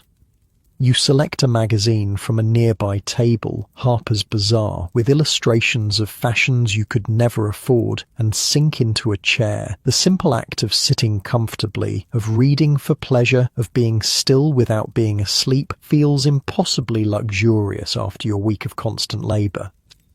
The settlement house also offers classes. You learn from a notice on the wall: reading and writing for adults, arithmetic, American history and civics, English for non-English speakers, cooking and nutrition, hygiene and basic medical care. Most are in the evenings or on Sundays, potentially accessible even with your limited time off. The thought of learning, of improving your mind even as your body serves the Hendersons, plants a small seed of hope. Perhaps service isn't all there is. Perhaps there's a future beyond endless dishes and coal scuttles and chamber pots. But the clock on the wall reminds you that your present is very much defined by those things, and it's time to head back if you're to arrive by 9. With reluctance, you return the magazine to the table and make your way outside. The city has transformed in the darkness. Gas lamps cast pools of yellow light on the sidewalks. Shops are closed, their windows dark. The street traffic has changed. Fewer respectable women, more men, some visibly drunk. The sounds are different too. Music spilling from saloons, arguments from tenements with open windows, the occasional burst of laughter or shouts. You hurry to the horse car stop, Catherine's warning about being alone after dark ringing in your ears. The car is less crowded for the return journey, populated now by workers heading home from late shifts or people returning from early evening entertainments. As the horse car carries you back toward Fifth Avenue, you watch the city transform around you once again, poverty giving way to wealth, tenements to townhouses, crowded streets to orderly, gaslit avenues. The contrast is stark, a physical manifestation of the inequality that defines the age. By the time you reach the Hendersons' block, true night has fallen. The great houses loom in the darkness, their windows glowing with electric light, a luxury still rare enough to be a symbol of extreme wealth. You make your way to the service entrance, slipping back into your role as easily as you'll slip back into your uniform. Mrs. Wallace is waiting in the kitchen, pocket watch in hand, as you enter. 5 minutes to spare, she notes with a nod that's the closest she comes to approval. Change back into your uniform and help Catherine with the evening dishes. And just like that, your freedom ends. You're back in the machinery of the household, your brief taste of autonomy already fading like a dream upon waking. But as you change into your uniform, you find yourself touching the small package from your aunt, still hidden in your pocket, a tangible reminder that you exist beyond these walls, that you're more than just a pair of hands to wash dishes and haul coal. The kitchen is busy when you return to it, filled with the aftermath of the family's dinner. Catherine gives you a tired smile as you take your place beside her at the sink. "How was your half day?" she asks, passing you a stack of plates to wash. "Good," you say simply. "I visited my aunt, and I found the settlement house you mentioned. The reading room's nice, isn't it? I go sometimes on Sundays after church. They're starting a new class on arithmetic next month that I'm thinking of joining." This shared interest, this small glimpse of Catherine's life and aspirations beyond service, strengthens the growing bond between you in this strange, demanding world you've entered. Such connections are lifelines, reminders of your shared humanity. The dishes still need washing, the floors still need scrubbing, the coal still needs hauling. The work hasn't changed, but something in you has shifted slightly. A new awareness, a small ember of hope that service isn't all there is, that even in this life of labour, there might be moments of growth, of learning, of human connection. As you plunge your hands back into the hot, soapy water, you find yourself thinking of the settlement house, its clean, quiet reading room, its notices of classes and opportunities. 7 hours of freedom each week isn't much, but perhaps it's enough to build something beyond the endless cycle of service, one Thursday afternoon at a time. November bleeds into December, and with the changing month comes a new intensity to life in the Henderson household. The social season is in full swing, bringing with it a flurry of dinner parties, afternoon teas, and evening gatherings that double your workload and halve your rest. "Christmas season," Catherine explains one morning as you both haul extra coal for the range. "The rich folk go wild with it. Parties every night, presents for everyone they know, decorations that cost more than we make in a year." She shakes her head, coal dust settling in the creases around her eyes. "And guess who does all the extra work?" You're learning quickly that each season brings its own particular brand of labour for those in service. Spring means cleaning every inch of the house from top to bottom. Summer means preserving fruits and vegetables for winter use. Fall means preparing the house for the social season. And winter, especially December, means an endless parade of social events, each requiring more food, more cleaning, more serving, more washing than the last. The kitchen has become a battlefield of preparation. Mrs. Collins works from before dawn until well after midnight, her face perpetually flushed from the heat of the range, her temper shortened by exhaustion and the constant pressure to create ever more elaborate dishes for the Hendersons' entertaining. Mary, those copper pots need polishing again. The Astors are coming for dinner on Friday, and everything must be perfect. The Astors. Even you, newcomer that you are, know that name. One of the wealthiest families in America, old money by New York standards, and apparently coming to dine with the Hendersons. The household has been in an uproar since the invitation was accepted. Polishing copper is its own special hell. The pots must first be washed thoroughly, then rubbed with a paste of salt, flour and vinegar, then polished with a soft cloth until they shine like mirrors. The process leaves your arms aching and your hands raw, the vinegar finding every crack and cut in your skin with vicious precision.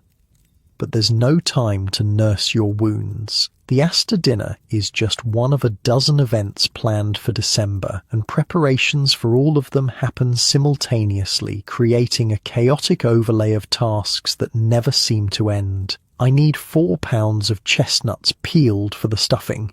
Mrs. Collins calls to you as you finish the copper, and then help Catherine with the silver. All of it needs polishing. Mr. Peterson's orders. You move from task to task in a daze of exhaustion, your body on autopilot, your mind too tired for anything but the most basic functions. December has brought colder temperatures, which means more coal to haul, more fires to tend, more work to keep the massive house warm for its 5 inhabitants. 5 people. 5 people whose comfort requires the labour of 15 servants. The math of inequality has never been clearer to you.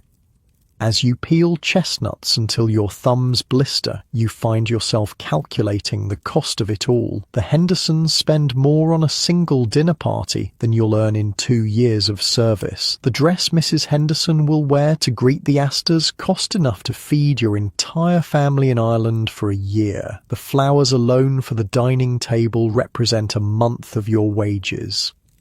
Stop thinking about it, Catherine advises, noticing your expression as you work side by side. It'll drive you mad if you let it. Just do your job and take your pay. Easier said than done, but she's right. The inequality isn't going to change, no matter how much you dwell on it.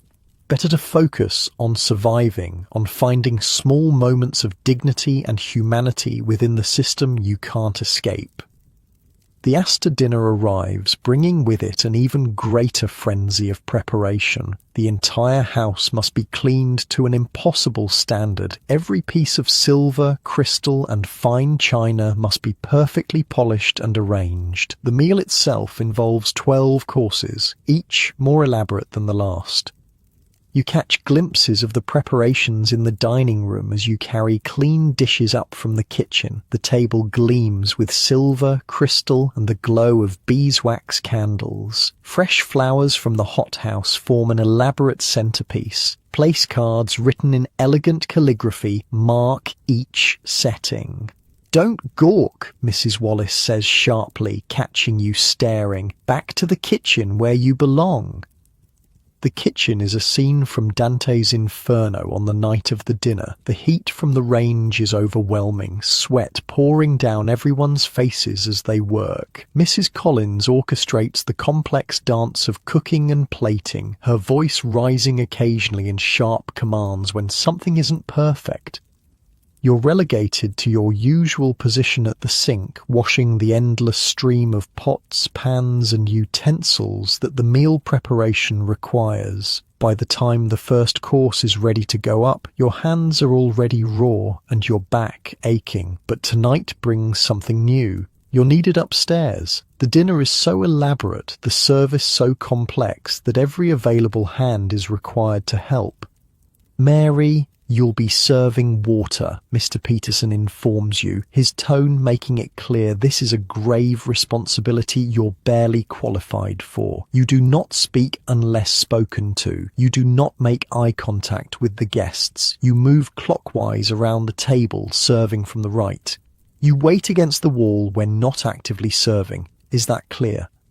Yes, Mr. Peterson, you respond, trying to hide your terror. You've never been upstairs during a formal dinner before. The possibility of making a mistake in front of the Astors, of embarrassing the Hendersons, is almost paralyzing. You're given a quick lesson in proper service technique by William, the first footman, how to hold the water pitcher, how to pour without splashing, how to anticipate a guest's need for a refill without being intrusive.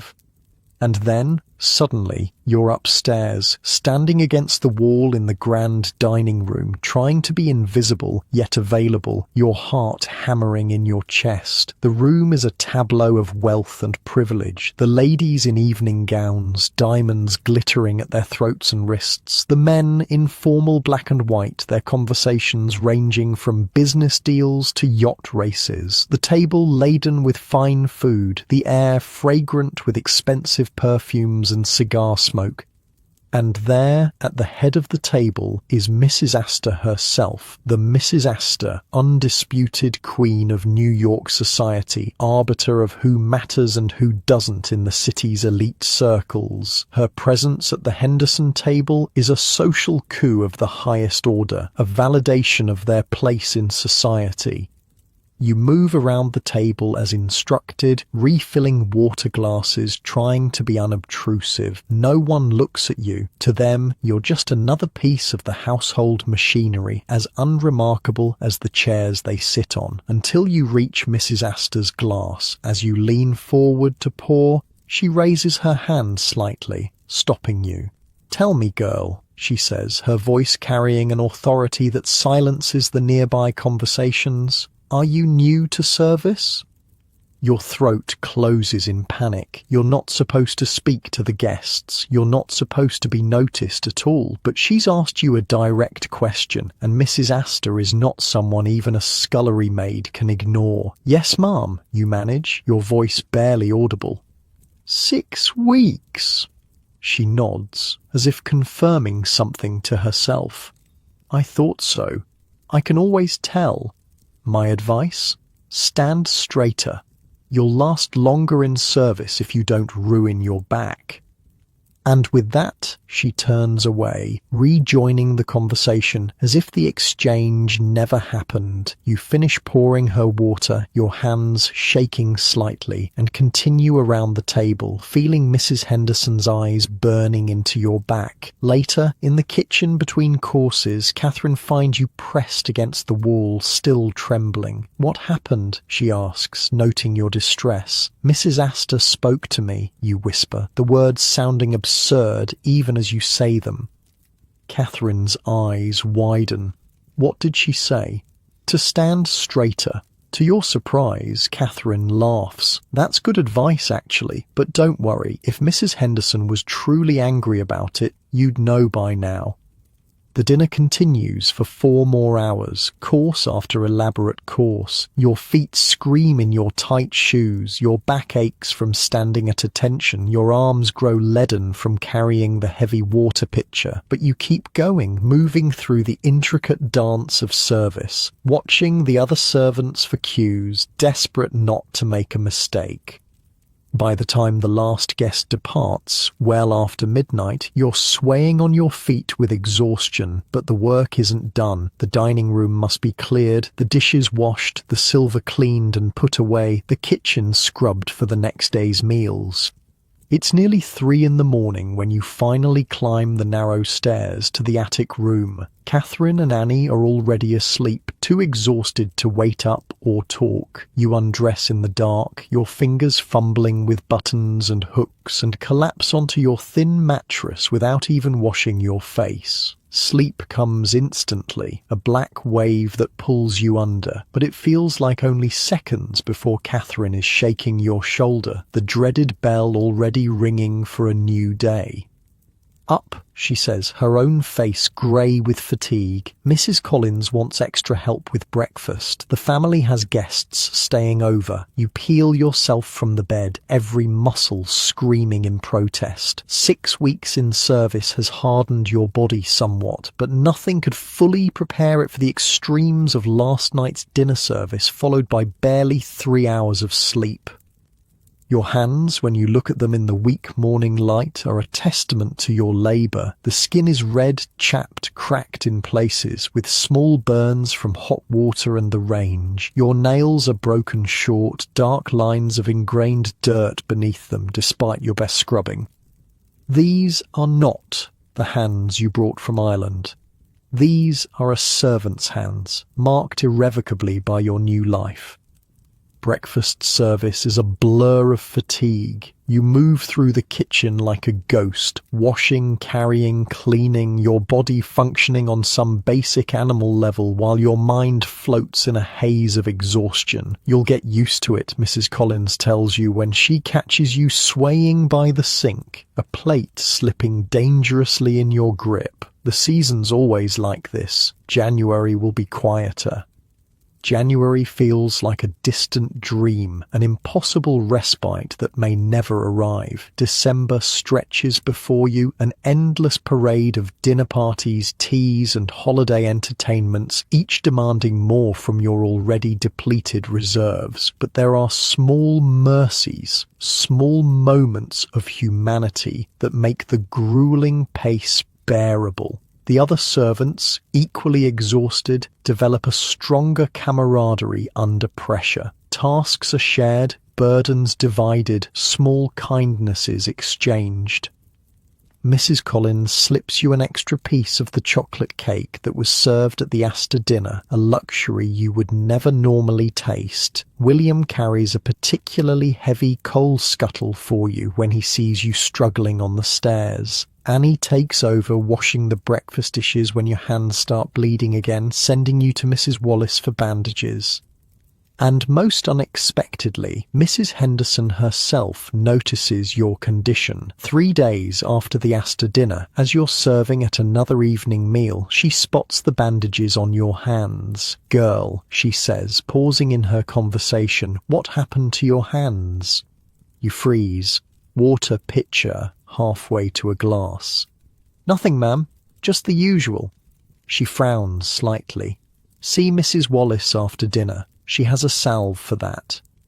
And then she's back to her conversation, the momentary concern forgotten. But later, Mrs. Wallace does indeed have a small pot of salve for you, beeswax, honey, and herbs mixed together in a soothing ointment that brings blessed relief to your ravaged skin. "The mistress noticed," Mrs. Wallace says as she hands you the pot, a note of approval in her voice. "That means you're doing your job properly, invisible until needed, noticeable only when something's wrong."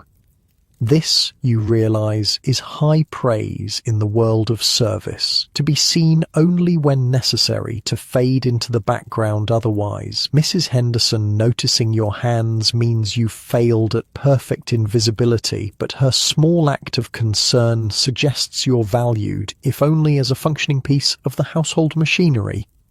The salve becomes your most prized possession, applied sparingly morning and night to make it last. The relief it brings is physical, but the knowledge that someone, even if only for a moment, saw your suffering and responded to it provides a different kind of comfort.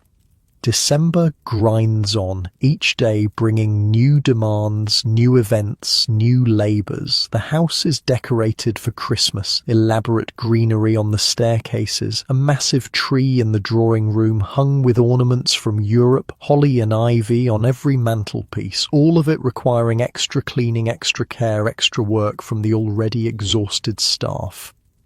The irony of the season isn't lost on you. While the Hendersons celebrate the birth of a child born in poverty, their servants work themselves to exhaustion to maintain the family's display of wealth. The contrast between the Christmas story and the Christmas reality is stark.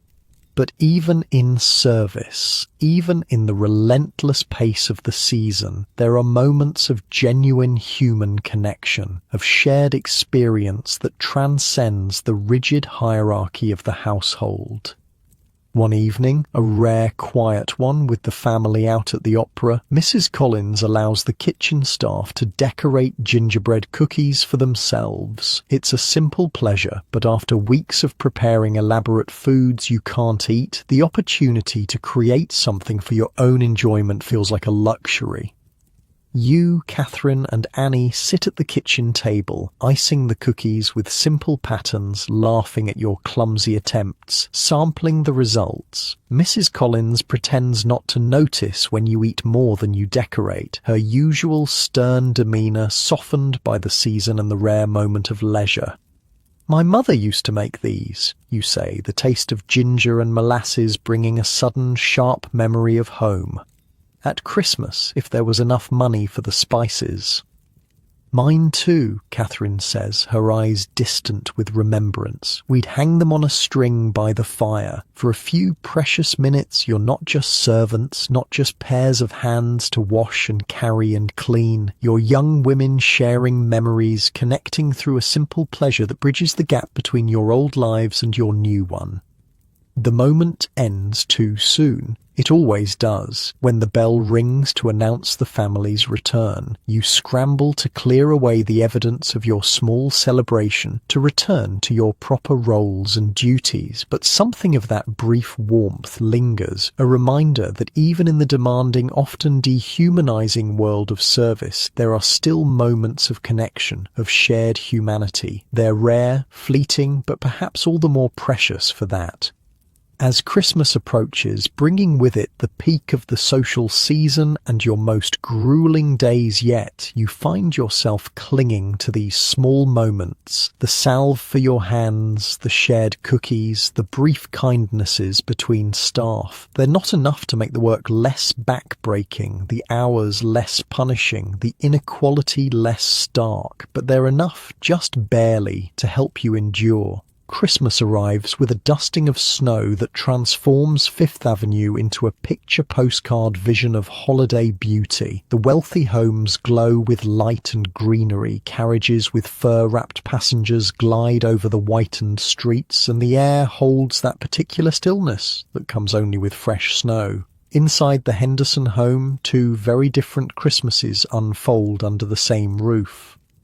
Upstairs, it's a display of almost obscene abundance. The drawing room tree soars nearly to the ceiling, dripping with imported ornaments, strings of beads, and tiny electric lights, a recent innovation that the Hendersons have embraced as a symbol of their modernity and wealth.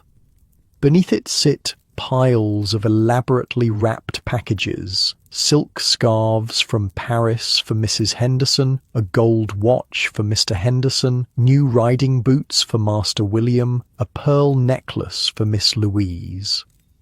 The family exchanges these gifts on Christmas morning in the drawing room, sipping hot chocolate served in delicate Limoges cups, nibbling on pastries that Mrs. Collins and her staff spent hours preparing. They exclaim over each present, admire the tree, and enjoy the leisure of a morning with no obligations beyond their own pleasure. Downstairs, Christmas looks very different. "Up, Mary, no sleeping in, even on Christmas," Catherine says, shaking your shoulder at the usual pre-dawn hour. "The family still needs breakfast, presents or no." The servants' day begins as it always does, early, cold, and demanding. The fires must be lit, the breakfast prepared, the silver polished, the rooms tidied. Christmas Day means extra work, not less. Special foods to prepare, additional cleaning for the family gathering later, coal to haul for fires in rooms that usually remain cold. But there are small differences that make the day special, even below stairs. Mrs. Wallace appears in the kitchen as you're washing the breakfast dishes, a small package in her hands. "The family's Christmas gifts to the staff," she announces, her usual stern expression softened slightly by the occasion. She begins distributing small parcels to each servant, according to their rank and position. When she reaches you, she hands you a small package wrapped in plain brown paper. "From Mr. and Mrs. Henderson," she says. "You may open it now." Inside is a pair of woolen stockings, a small pot of hand salve like the one you received earlier, and an envelope containing a Christmas bonus, $1, a third of your monthly wage. It's not a fortune, not by any measure, but it's more cash than you've held at one time since arriving in America. "Thank you, Mrs. Wallace," you say, knowing the thanks will be conveyed to the family. "Please tell Mrs. Henderson I'm very grateful." Mrs. Wallace nods and moves on to the next servant. The gift is practical, impersonal. The Hendersons likely have no idea which scullery maid is which, but it's something, a recognition, however small, of your humanity and your service. The stockings will be a blessing in the cold attic room, where your feet go numb on winter nights despite the shared warmth of 3 bodies. The salve is a necessity for your work-ravaged hands. The dollar, well, the dollar opens possibilities. "What will you do with your bonus?" Annie asks as you work side by side, preparing vegetables for the family's Christmas dinner. You've already decided. "I'll send half to my mother in Ireland," you say, "and save the rest for classes at the settlement house." This plan has been forming in your mind since your visit on your half-day off. The settlement house offers evening classes, reading, writing, arithmetic, even some basic skills like typing and bookkeeping. Education is the only path you can see out of a life of service, the only way to someday have more choices than which wealthy family to scrub floors for. Annie nods approvingly. "Smart. I'm sending most of mine home too, but I'm keeping enough for a new hair ribbon." She blushes slightly at this small vanity. "Foolish, I know, when my family needs it. But it's not foolish," you say firmly. "We're allowed to want pretty things too." This exchange, this sharing of plans and dreams, strengthens the bond between you. After 3 months in the Henderson household, you've developed real friendships with Catherine and Annie, connections forged through shared work, shared hardships, and the unique understanding that comes from living the same confined existence. The staff has their own Christmas dinner, not at midday like the family, but late in the evening after all the day's work is done. It's served in the servants' hall rather than the kitchen, and there's a genuine attempt at festivity despite everyone's exhaustion. Mrs. Collins has prepared a feast that, while composed largely of leftovers from the family's meal, is still more elaborate than your usual fare. Roast goose, what remains after the Hendersons took the choice portions, vegetables, stuffing, mince pies, and even a small plum pudding with hard sauce, with Mr. Peterson unbends enough to allow wine with the meal, watered, of course, and only 1 glass per person, but still a rare treat. Even Mrs. Wallace seems less stern, her perpetual frown softening as she takes her place at the head of the table beside Mr. Peterson. "Before we begin," Mr. Peterson says, rising from his seat, "I would like to offer the compliments of the season to you all. The past month has been demanding, but the household has functioned admirably. Mr. Henderson specifically mentioned his satisfaction with the Astor dinner." This is high praise indeed, and a murmur of pleasure runs through the assembled staff. In the world of service, the approval of your employers is the closest thing to professional recognition you can hope for.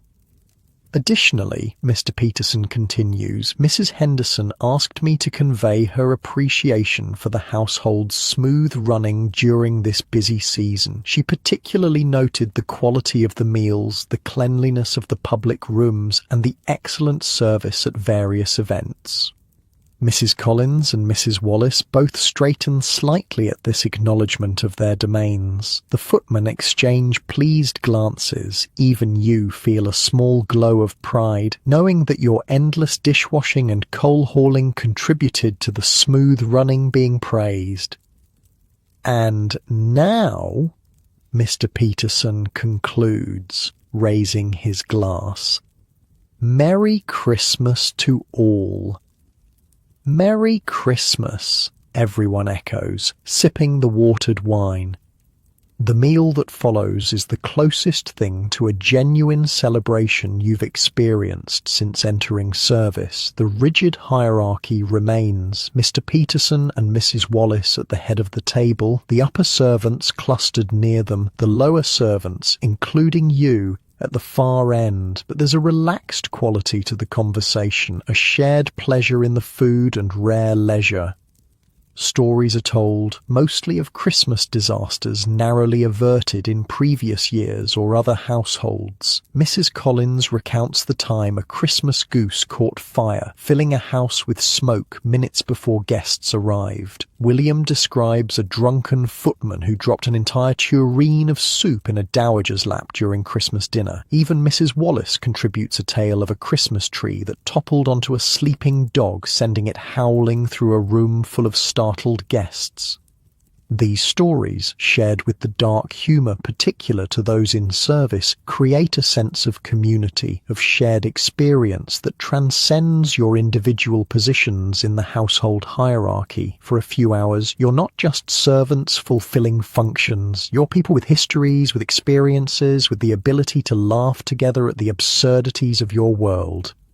You look around the table as the meal progresses, studying the faces of the people who have become the centre of your daily existence. 3 months ago, they were strangers. Now you know them, their habits, their temperaments, their small kindnesses and petty tyrannies. They're not family, not exactly, but they're something. A community bound by shared labour and the strange, isolated world of service. After the meal, there's another surprise. Small gifts exchanged between the servants themselves. Nothing expensive, nothing elaborate, but tokens of friendship and solidarity that mean more than their monetary value. Catherine gives you a hand-knitted scarf made from wool scraps in odd moments of leisure. For church and your half-days, she says, that coat of yours isn't warm enough for a New York winter. You've managed to save enough from your meagre wages to buy small gifts as well. A hairpin for Annie, a pocket handkerchief for Catherine, carefully selected from a street vendor on your last half-day off. They're modest offerings, but the genuine pleasure with which they're received warms you more than the watered wine. As the evening draws to a close, someone produces a mouth organ and there's singing, Christmas carols and folk songs from the various homelands represented around the table, Irish ballads that make your throat tight with homesickness, German hymns from Annie, Italian folk songs from Marco, one of the gardeners. Even Mrs. Collins reveals a surprisingly sweet voice for Silent Night. It's past midnight when you finally climb the stairs to the attic room, pleasantly full, slightly fuzzy from the wine, and carrying your small cache of gifts. The room is freezing. No fires are lit in servants' quarters, no matter the temperature, but the new woolen stockings and Catherine's scarf add welcome layers of warmth as you curl under the thin blanket. Sleep comes quickly, dreamless and deep, the best gift of all after weeks of exhaustion. Morning arrives too soon, as always, but there's a gentler quality to the household the day after Christmas. The family sleeps later than usual, giving the staff a rare extra hour of rest. The day's meals are simpler, largely composed of leftovers that require minimal preparation. Even Mrs. Wallace seems less inclined to find fault with every detail of the house's management. This brief respite is like drawing a deep breath before plunging underwater again. The week between Christmas and New Year's brings another round of social events. Dinners, a small ball, afternoon teas, each requiring the full effort of the staff. New Year's Eve is particularly demanding. The Hendersons host 20 guests for dinner, followed by dancing, the evening stretching well past midnight as the wealthy welcome 1886 with champagne and gaiety. Below stairs, the new year arrives differently. You're elbow deep in dishwater as the clock strikes 12, Catherine beside you polishing silver, both of you swaying with fatigue. There's no champagne, no countdown, just the endless cycle of work that pays no heed to calendar pages turning. Happy New Year, Catherine says without pausing in her polishing. May 1886 bring us, well, something better than this. You laugh, a tired sound with little humour in it. I'll drink to that, if I had anything to drink. Next year in a better place, she says, an echo of an old Jewish toast she's heard from neighbours in the tenement where she lives on her days off. That's what we should say. Next year, in a better place, you repeat, the words holding a weight of hope and determination that surprises you. 3 months ago, you were focused solely on survival, on adapting to the crushing demands of service. Now, you're beginning to think beyond mere endurance to something else. Improvement, advancement, a future that might include more than endless dishes and coal scuttles. January arrives with brutal cold, transforming the servant experience in new and challenging ways. The temperature in the attic room drops so low that water freezes in the wash basin overnight. Your fingers grow chilblained from the constant transition between hot dishwater and frigid trips to the coal cellar. Even the kitchen, usually almost unbearably hot, develops cold spots where drafts find their way through the old house's bones. But January also brings what Mrs. Collins promised, a relative lull in the social calendar, a slightly less punishing pace. The family still entertains, still requires 3 elaborate meals a day, still generates mountains of dishes and laundry and household dirt. But the frenetic pace of December has eased somewhat, allowing the staff to catch their collective breath. This slight easing creates space for thinking beyond immediate survival, for developing strategies to make service life more bearable in the long term. You begin setting aside a portion of your wages, however small, for the future, not just for classes, but for a nebulous someday that might offer more choices. You're more diligent about applying the salve to your hands, preserving them as best you can against the constant abuse of hot water, harsh soap, and heavy lifting. You find tiny efficiencies in your work that save your strength, conserve your energy for the tasks that matter most.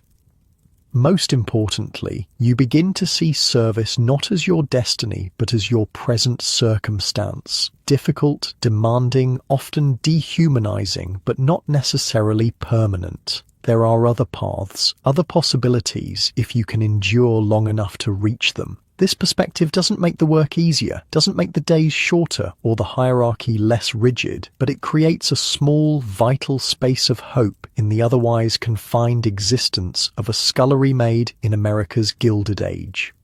As January deepens, bringing snowstorms that howl around the eaves of the Henderson mansion, you find yourself becoming more strategic, more deliberate in your approach to service life. You're no longer simply reacting to each crisis, each demand, each bell. You're beginning to navigate the complex ecosystem of the household with greater skill and foresight. You learn which tasks Mrs. Collins prioritizes and which can be done more quickly without complaint. You discover that Mrs. Wallace inspects certain rooms more thoroughly than others and allocate your cleaning efforts accordingly. You figure out which family members are most likely to create extra work and prepare for their demands in advance. These aren't grand rebellions or dramatic stands for dignity. They're small, practical adaptations that make survival possible, that preserve some tiny measure of autonomy within a system designed to eliminate it entirely. And in these small adaptations, these minor adjustments, you begin to carve out a self that exists beyond your function as a pair of hands to wash dishes and haul coal, a self that can endure, can learn, can hope for something beyond endless service in the shadow of the unimaginably wealthy. Winter in New York is endless, or so it seems when you're hauling coal before dawn in February, your fingers numb despite the thin gloves you've managed to buy with your savings, your breath clouding in the frigid air as you struggle with the heavy scuttle. But even the harshest winter eventually yields to spring. By March, there's a subtle shift in the light, a tentative warmth in the occasional sunny afternoon, the first brave crocuses pushing through the soil in the small garden behind the Henderson home. Spring brings its own particular challenges to the servant world. The family emerges from their winter cocoon, creating new demands and schedules. Mrs. Henderson throws herself into her social causes again, hosting committee meetings for various charities. Miss Louise becomes consumed with preparations for her summer travel plans. Mr. Henderson spends more time at his club, returning late and requiring meals at odd hours. And then there's spring cleaning, a ritual of the wealthy household that makes your regular cleaning look like child's play. Everything comes out, Catherine explains grimly one March morning as Mrs. Wallace outlines the spring cleaning schedule to the assembled staff. Every rug beaten, every curtain washed, every piece of furniture polished, every floor scrubbed, every ceiling dusted. It's like cleaning the entire house from scratch. Spring cleaning in a mansion the size of the Hendersons is a military campaign, a full-scale assault on every speck of dust, every smudge, every sign that the house is lived in rather than a museum piece. The staff is organized into specialized teams, each assigned to particular tasks and rooms. Additional workers are brought in from agencies, day women to help with the heavier labor, specialized cleaners for the more valuable items. You're assigned to the kitchen team, responsible for the most thorough cleaning that space has seen since you arrived. Everything is removed: pots, pans, dishes, utensils, foodstuffs, even the smaller pieces of equipment. The range is taken apart as much as possible, its parts scrub-free of months of accumulated grease and soot. The floors are scrubbed with lye soap, so strong it makes your eyes water. The walls are washed down, the windows polished until they sparkle. It's back-breaking work, harder even than your usual daily labour, but there's a strange satisfaction in seeing the transformation. The kitchen, your domain, your battlefield, emerges fresh and clean, ready for another year of meals and service.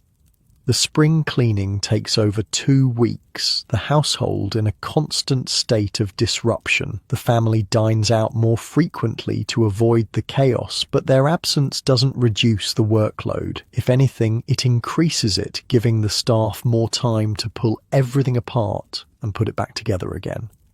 By the time it's finished, you're exhausted in a new and profound way. Your usual work taxes your body. The spring cleaning has taxed your very soul. But there's a sense of accomplishment, of having endured yet another ritual of service, of being a little more experienced, a little more competent in your strange new world.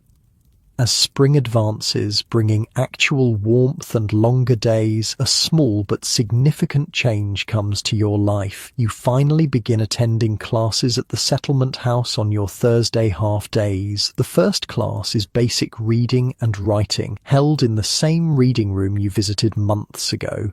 The teacher, a young woman named Miss Bennett, is a volunteer from one of the women's colleges, educated, earnest, and genuinely committed to helping working girls improve their skills. Many of you have had some schooling, she says to the assembled group, mostly young women like you, domestic servants or factory workers taking advantage of rare free time to learn. We'll start by assessing where each of you is and then work from there. Your own education was minimal, the village school until age 12 and then work on the farm. You can read simple texts, write your name and basic words, and do enough arithmetic for marketing and household accounts. But your handwriting is crude, your reading slow, and your knowledge of grammar and spelling spotty at best. Miss Bennett is kind but honest in her assessment. You have a good foundation, Mary, she tells you, after looking over the sample sentences you've written. But there's much room for improvement. Regular practice will make a world of difference. And so you begin the slow process of improving your mind, one precious Thursday afternoon at a time. You're given a small copybook for practice between classes, and you work on it during rare free moments, late at night by candlelight when Catherine and Annie are already asleep, or during the odd quiet period in the kitchen between meals. The progress is painfully slow. Your hands, so accustomed to physical labor, struggle with the fine motor control of penmanship. Your brain, fatigued from long hours of work, sometimes refuses to retain new information. There are weeks when you're too exhausted to concentrate, when the words swim on the page and the letters refuse to form properly under your pencil. But you persist, driven by a determination that surprises even you. This small act of self-improvement, this tiny step toward a future beyond service, becomes precious beyond measure. Catherine notices your efforts one night, catching you practicing your letters by the dim light of a candle stub. "What's all this, then?" she asks, peering over your shoulder at the copybook. You explain about the classes, half expecting teasing or dismissal. Instead, Catherine sits beside you on your narrow bed, studying the neat rows of practice letters. "My brother tried to teach me better writing before he died," she says quietly. "He said it was the key to better work, better pay. I never had the patience for it then." She looks at your careful practice with something like regret in her eyes. "You're smart to be doing this." "You could come with me," you offer, "to the settlement house. There's room in the class." She shakes her head. "I use my half-days to help my cousin with her babies, maybe someday." But you can see the wistfulness in her expression, the unspoken acknowledgement of opportunities missed or delayed by necessity. This moment deepens your friendship, creating a new layer of understanding between you. Catherine begins helping you practice, correcting your pronunciation when you read aloud, quizzing you on spelling. Her own education was similar to yours, limited but not entirely absent, and what she remembers, she shares generously. Spring advances into early summer, bringing heat that transforms the household in new ways. The kitchen becomes almost unbearable, the massive range pumping out heat that has nowhere to go in the still summer air. Meals shift toward colder preparations, salads, chilled soups, ice creams that create their own labor challenges. "This blasted ice cream maker will be the death of me," you mutter one afternoon, cranking the handle of the device for what feels like the 100th time. Your arm burns with the effort, sweat dripping down your back in the sweltering kitchen. "At least you're not outside turning the spit in this heat," Thomas the footman says as he passes through. Poor Tom's about ready to faint. It's true, everyone has their own version of summer misery in service. The laundry maids work in steam-filled rooms that reach ungodly temperatures. The gardeners spend hours in the baking sun. The footmen in their wool livery suffer through formal service while perspiration runs down their backs. In some ways, your position in the kitchen, while hot, is less punishing than others. You have access to water, to the occasional piece of ice, to the relatively cooler pantry where you can take a moment's respite when the heat becomes truly unbearable.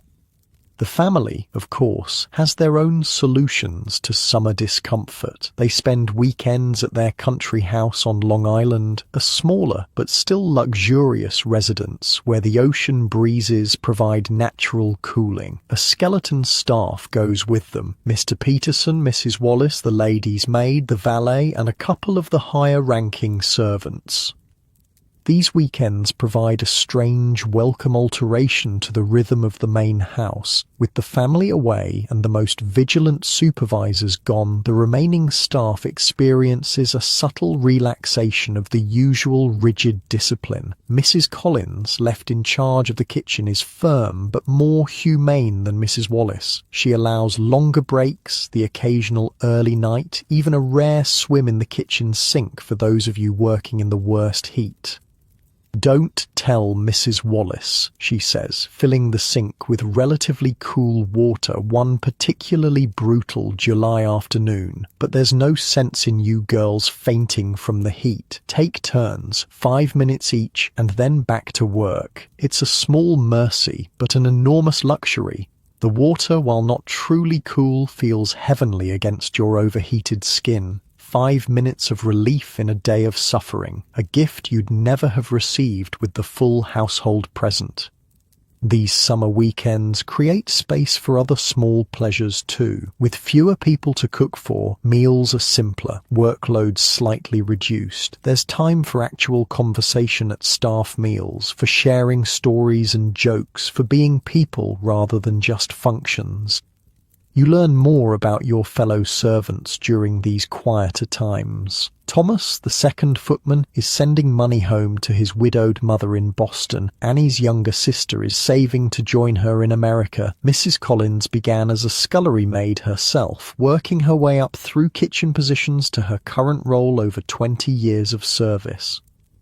These personal histories, these glimpses beyond the uniform and function, create a richer understanding of the people who share your strange, confined world. Not family, not quite friends in the normal sense, but a community bound by shared experience and the peculiar intimacy of service life. Summer also brings a health crisis to the household, not among the family, but below stairs, where crowded conditions and exhaustion make illness a constant threat. It begins with Annie, who develops a cough that steadily worsens over several days. In the normal course of service, minor illnesses are ignored. There's no time for sickness, no accommodation for recovery. You work unless you're physically unable to stand. Annie follows this unwritten rule, continuing her duties despite her increasingly alarming cough and the flush of fever that colours her cheeks. By the third day, she's visibly struggling, swaying on her feet as she helps prepare vegetables, her breath coming in ragged gasps between coughing fits. "She needs to rest," you tell Catherine worriedly as Annie shuffles past, a handkerchief pressed to her mouth. "She's getting worse." Catherine nods, her face grim. "I'll speak to Mrs. Collins, but you know how it is. Unless she's dying, they'll expect her to work." This harsh reality, that servants' health is secondary to the household's needs, is one of the cruelest aspects of service life. Human bodies are just another resource to be used until they break. But Mrs. Collins, for all her exacting standards and quick temper, has a practical humanity that sometimes surfaces in crises. When Catherine approaches her about Annie, she takes one look at the girl's flushed face and laboured breathing and makes a decision. "Bed," she says firmly, "now, before Mrs. Wallace returns and countermands me." Annie is too ill to protest, which is itself alarming. You and Catherine help her up the narrow stairs to the attic room, where she collapses onto her bed, her body shaking with fever and coughing. "We need to cool her down," Catherine says, her voice steady, but her eyes worried, "and someone should sit with her. She shouldn't be alone." Thus begins a quiet, unauthorized nursing rotation. With Mrs. Wallace away for the weekend, you, Catherine, and some of the other female staff take turns sitting with Annie, bringing cool cloths for her forehead, water for her parched throat, and extra blankets when the fever gives way to chills. It's technically against the rules. Time spent nursing Annie is time not spent on assigned duties, but Mrs. Collins turns a blind eye, redistributing tasks to cover the gaps, allowing the informal care to continue as long as all essential work is completed. "Don't think this would happen if the family was in residence," she warns you when she catches you preparing a tray of weak tea and toast for Annie. "This is only possible because it's a quiet weekend." You understand the unspoken message. Human compassion is a luxury that the service life rarely allows. It exists in the margins, in the brief spaces when the machinery of the household has a moment to acknowledge the humanity of its components. Annie's illness, later determined to be bronchitis, not the tuberculosis you all secretly feared, brings the attic room's conditions into sharp focus. The space is poorly ventilated, alternating between freezing in winter and stifling in summer. 3 young women share air, germs, and the accumulated fatigue of endless work in a space designed for storage, not human habitation. "We should open the window more," Catherine says, as you both watch Annie's fitful sleep. "Even in winter, better to be cold than sick like this." This small resolution to prioritize air over warmth is itself a tiny rebellion, a choice to value health over immediate comfort, long-term survival over short-term endurance. By Monday, when the family returns and Mrs. Wallace resumes her vigilant management of the household, Annie is improved enough to return to limited duties. The informal nursing rotation ends, the brief period of communal care giving way to the normal routine of service. But something has shifted in your understanding of your position and possibilities. The crisis revealed both the vulnerability of servants in the system and the potential for mutual support within it. You saw how quickly health could collapse under the relentless demands of service, but also how small acts of care and solidarity could create a safety net, however fragile. As summer reaches its peak, bringing August heat that makes the entire city feel like an oven, you find yourself taking stock of your first year in service. You arrived in September, a frightened Irish girl with no experience and few skills beyond basic farm work and cooking. Now, 10 months later, you're a seasoned scullery maid with hardened hands, a stronger back, and a clearer understanding of the world you've entered. You've endured the physical demands, the endless dishes, the heavy coal scuttles, the chamber pots, the scrubbing and hauling and carrying. Your body has adapted, growing stronger in some ways, more damaged in others. You've navigated the social complexity of the servant hierarchy, learning your place, understanding the unwritten rules, finding ways to maintain dignity within a system designed to strip it away. You've begun to build a future beyond mere survival, attending classes when possible, saving tiny amounts from your meager wages, developing skills that might someday lead to better positions or different work entirely. And perhaps most importantly, you formed connections with Catherine, your mentor and friend, with Annie, your fellow scullery maid, with Mrs. Collins, whose gruff exterior sometimes parts to reveal unexpected humanity, even with the Henderson family and the strange, distant way that servants connect with their employers. These connections, these human bonds in an often dehumanizing environment have made the brutal reality of service life endurable. Not pleasant, not fair, not just, but endurable. And in the harsh conditions of domestic service in the Gilded Age, that endurance is itself a form of victory. One evening in late August, as you're finishing the dinner dishes, Catherine appears beside you, her expression unusually animated.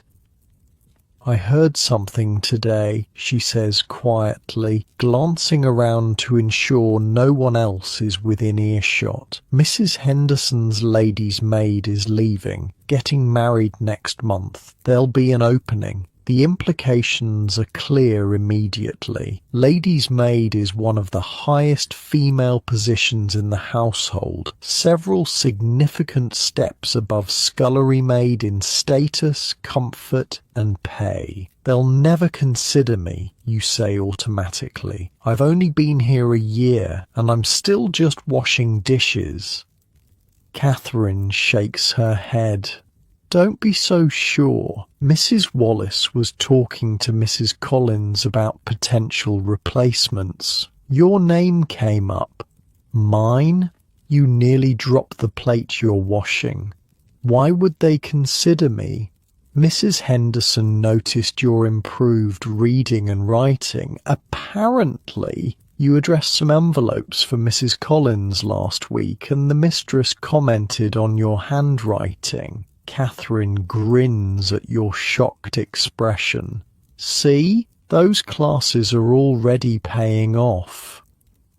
the possibility unfurls in your mind. A position with better pay, better conditions, more status. A tiny step up the long ladder from the very bottom of the servant world. A chance at something beyond endless dishes and coal scuttles. It's not certain, Catherine cautions, seeing the hope in your eyes. There are others being considered, but it's possible.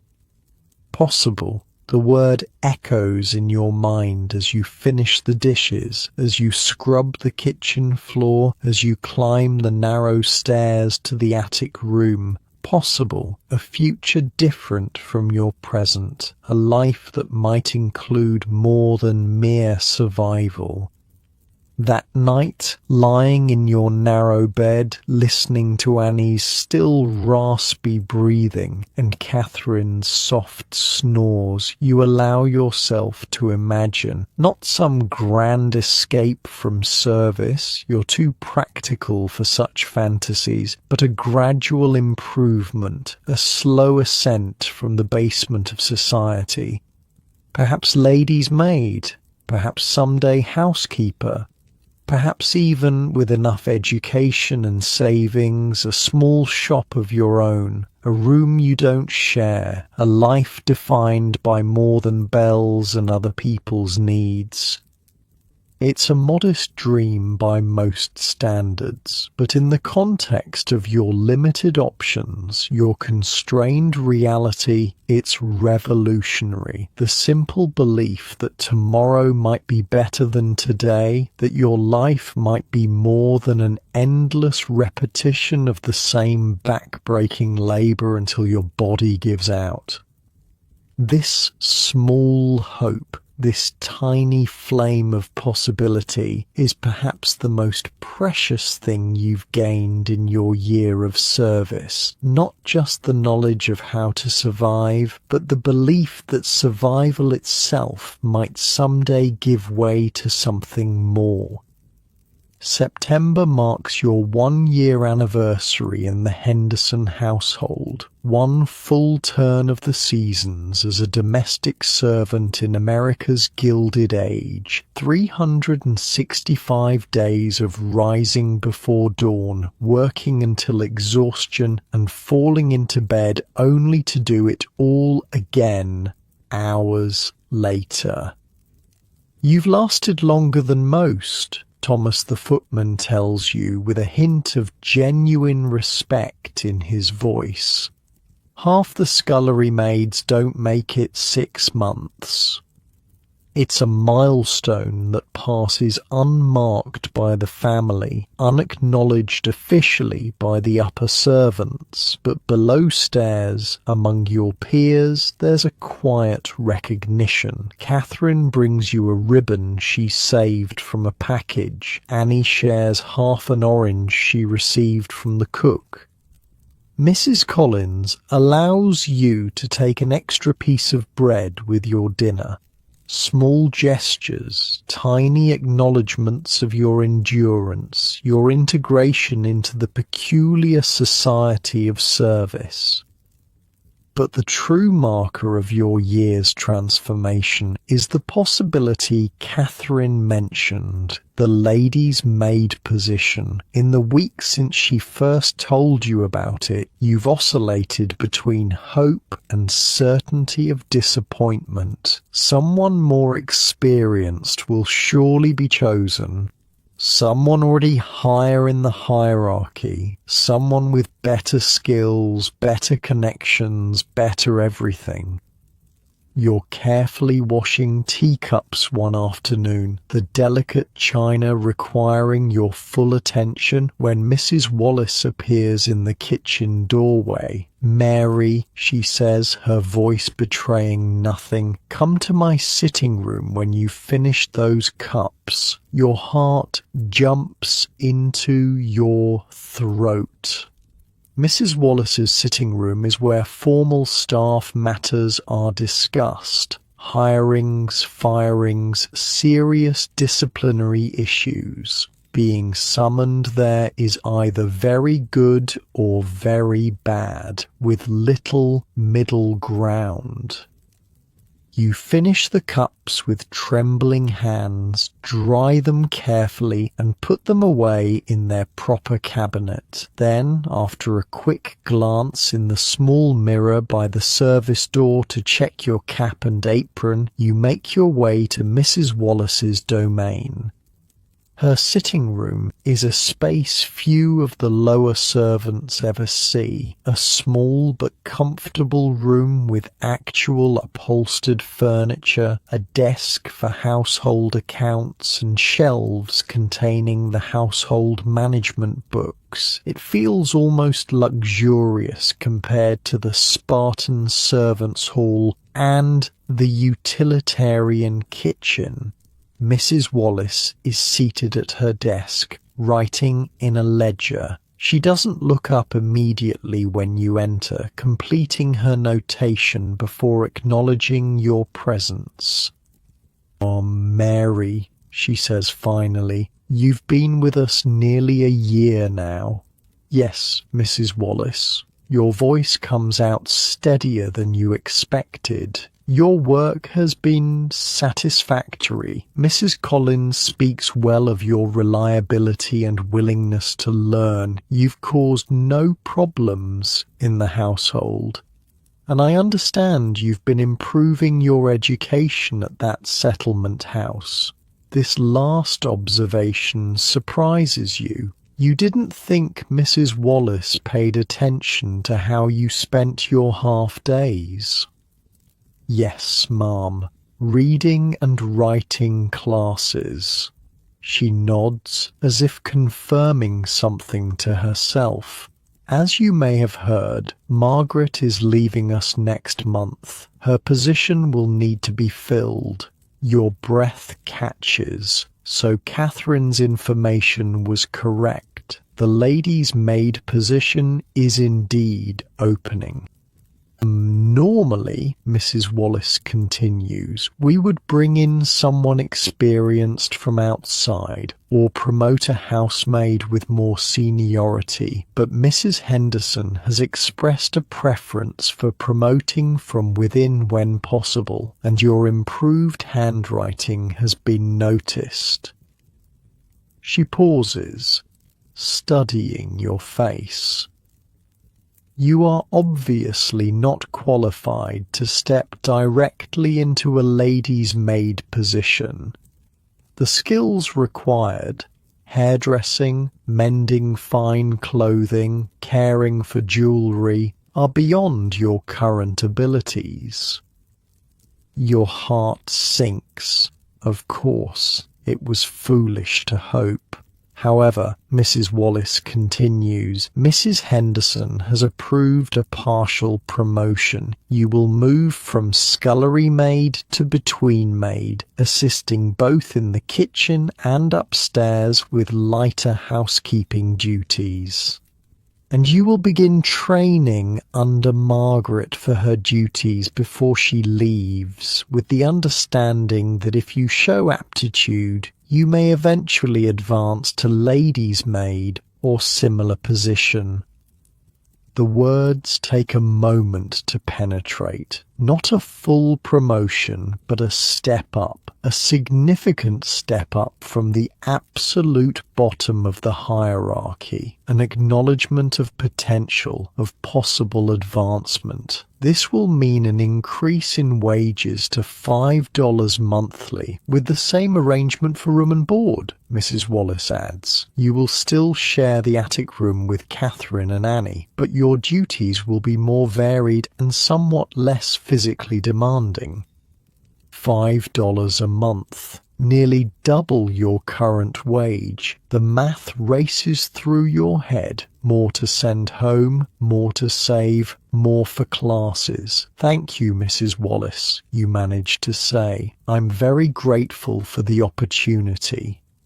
She nods briskly. "You'll begin your new duties next week. Margaret will start showing you the basics of ladies' maid work in the evenings after your regular duties are complete. I suggest you use your next half day to purchase a better dress for when you attend Mrs. Henderson. Your current Sunday dress won't do."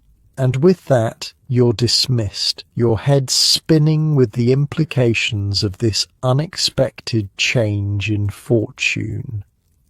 Catherine is waiting anxiously in the hallway when you emerge from Mrs. Wallace's sitting room.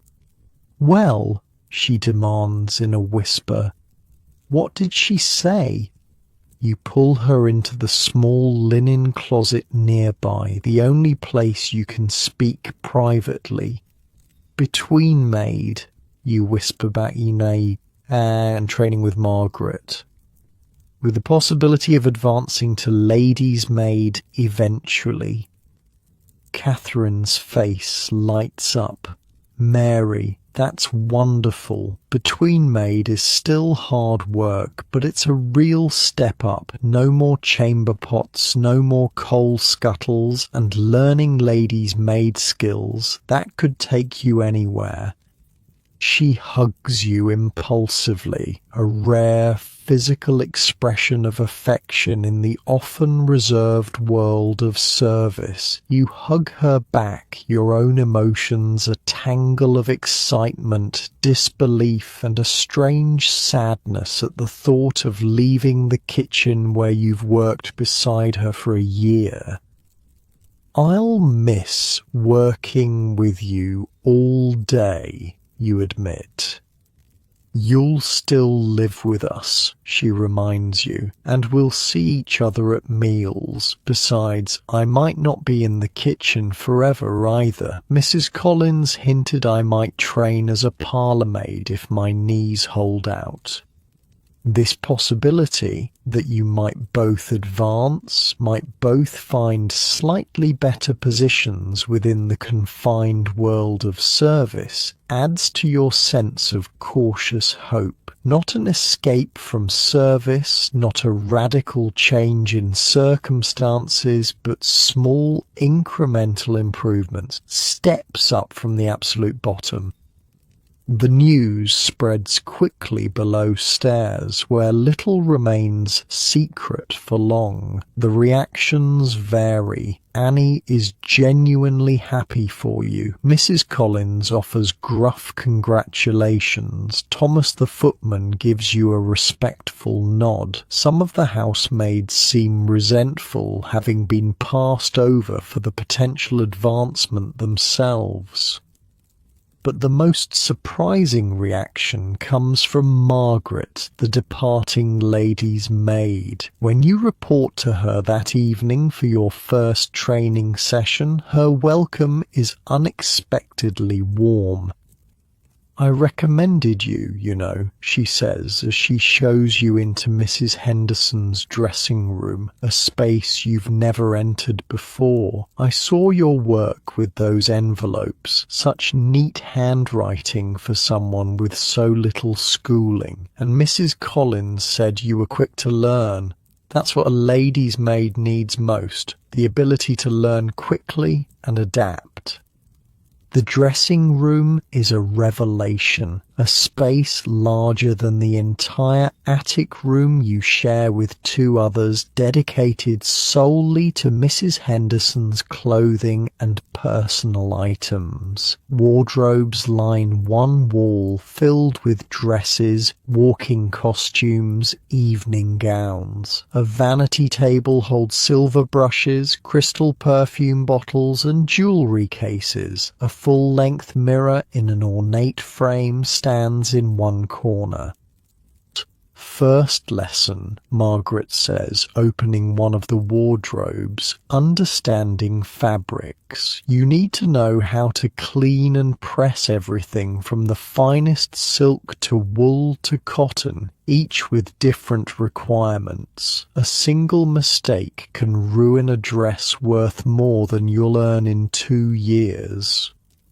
The training begins that night and continues in snatched moments over the following days, evenings after your regular duties, early mornings before the household wakes, brief periods when both you and Margaret are free from immediate tasks. She shows you how to mend nearly invisibly, how to press delicate fabrics without scorching, how to arrange hair in the current styles, how to clean jewellery without damaging it. Your hands, calloused and roughened by a year of dishwater and scrubbing, must now learn a different kind of dexterity, a gentler touch. Your hands are your tools, Margaret tells you, examining your damaged fingers critically. You must take better care of them now. No lady wants rough hands touching her hair or skin. She gives you a small pot of her own hand cream, a luxury far beyond the simple salve you've been using. Apply it every night and whenever you can during the day. Wear gloves for rough work. It will take time, but they'll improve. This mentorship, this deliberate passing of knowledge from one servant to another creates a bond between you and Margaret that transcends the usual hierarchical relationships below stairs. She sees in you a chance for her own skills to continue in the household, for her training and expertise to live on after her departure. Your new position as between maid begins officially the following week. The change is both subtle and profound. You still rise at 5, still work long hours, still live in the same attic room, but your duties have shifted dramatically.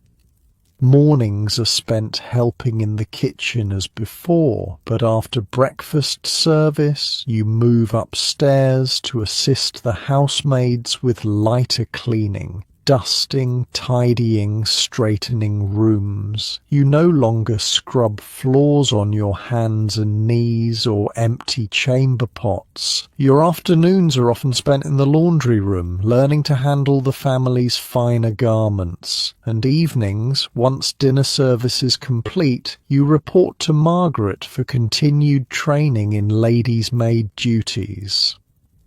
The work is still demanding, still exhausting in its own way, but the variety makes it more bearable. The reduced physical strain allows your body to begin healing from a year of abuse, and the knowledge that you're learning skills that might lead to further advancement gives purpose to the fatigue.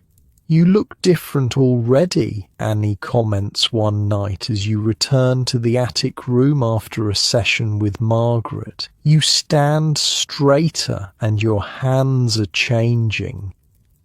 It's true. Just 2 weeks into your new role, your body is already adapting. Without the constant stooping over sinks and wash tubs, your back has begun to straighten naturally. The endless immersion in hot water and harsh soap has ended, allowing your hands to slowly heal, aided by Margaret's cream and the gloves you now wear for cleaning tasks. Even your mind feels different, stretched by new learning, engaged by varied tasks, no longer numbed by the repetitive drudgery of scullery work.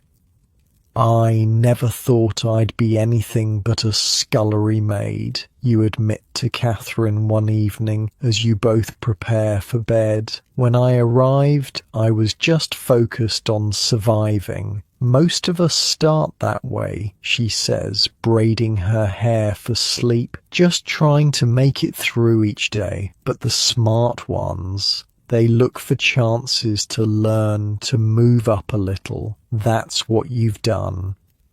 It's a generous assessment from someone who remains in the same position while you've advanced. But Catherine's turn will come. Mrs. Collins has already begun teaching her some of the more advanced kitchen skills, preparing her for potential advancement of her own.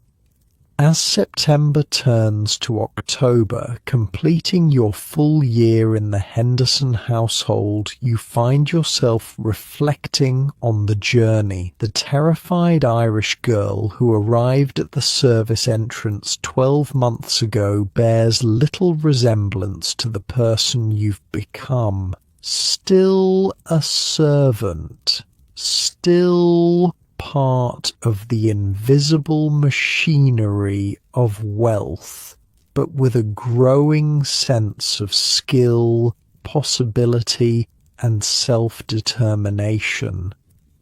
Your hands will never be the soft, unblemished hands you brought from Ireland. Your back will always carry the memory of endless hours bent over sinks and wash tubs. Your body bears the permanent marks of service, the calluses, the occasional burn scar, the slight stoop that even your improved posture can't fully eliminate. But you've survived. More than survived. You've found ways to grow, to learn, to build connections, to carve out tiny spaces of autonomy in a life designed to eliminate it. You've moved one small step up the long ladder from the absolute bottom, with the possibility of more steps to come. This is the reality of service in America's Gilded Age. Brutal, demanding, often dehumanizing, but not entirely without hope. Not a life anyone would choose freely, but one that millions of women like you endured, navigated, and sometimes even transcended. Behind every glittering Fifth Avenue mansion, every Newport cottage, every lavish dinner party and elaborate ball stood an army of people like you, their youth, health and labour, the hidden foundation upon which the era's spectacular wealth was displayed. History remembers the Vanderbilts, the Astors, the Morgans, their homes preserved as museums, their collections displayed in galleries, their names etched on buildings and streets. But the Catherines, the Annies, the Marys, the invisible hands that made their lives possible, fade into anonymity. Their stories untold, their experiences unrecorded, until now. Because while the great fortunes of the Gilded Age have passed into history, while the mansions have been converted to museums or carved into apartments, while the social order that seemed so permanent has shifted and changed, the human experience of those who served remains worth remembering. The exhaustion of 18-hour days, the ache of backs bent over sinks and wash tubs, the bite of lye soap on cracked hands, the cold of attic rooms in winter, the heat of kitchens in summer, the constant grinding awareness of inequality, the small moments of solidarity and kindness that made it all bearable. This was the reality for millions of women whose names don't appear in history books, whose lives were spent making others comfortable, whose stories deserve to be told. As you drift towards sleep in your warm, comfortable bed tonight, so different from the narrow cot in that cold attic room, perhaps spare a thought for Mary and Catherine and Annie, for the invisible army of servants whose labour created the illusion of effortless luxury, for the human machinery behind the glittering facade of wealth. Their reality was harsh, their options limited, their labor exploited, but their humanity, their dignity, their quiet resistance to complete erasure reminds us that behind every grand historical narrative are countless untold stories of endurance, of adaptation, of the fundamental human drive to find meaning and connection even in the most confined circumstances.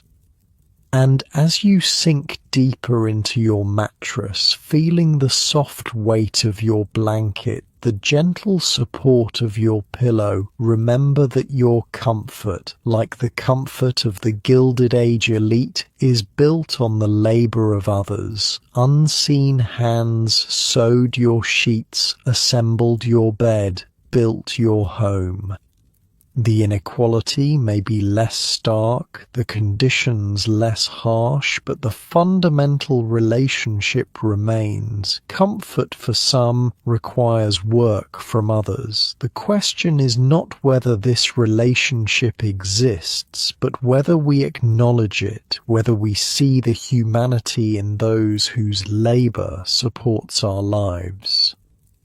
This awareness, this recognition of shared humanity across divides of class and circumstance is perhaps the most valuable legacy we can draw from Mary's story, from the untold experiences of millions like her.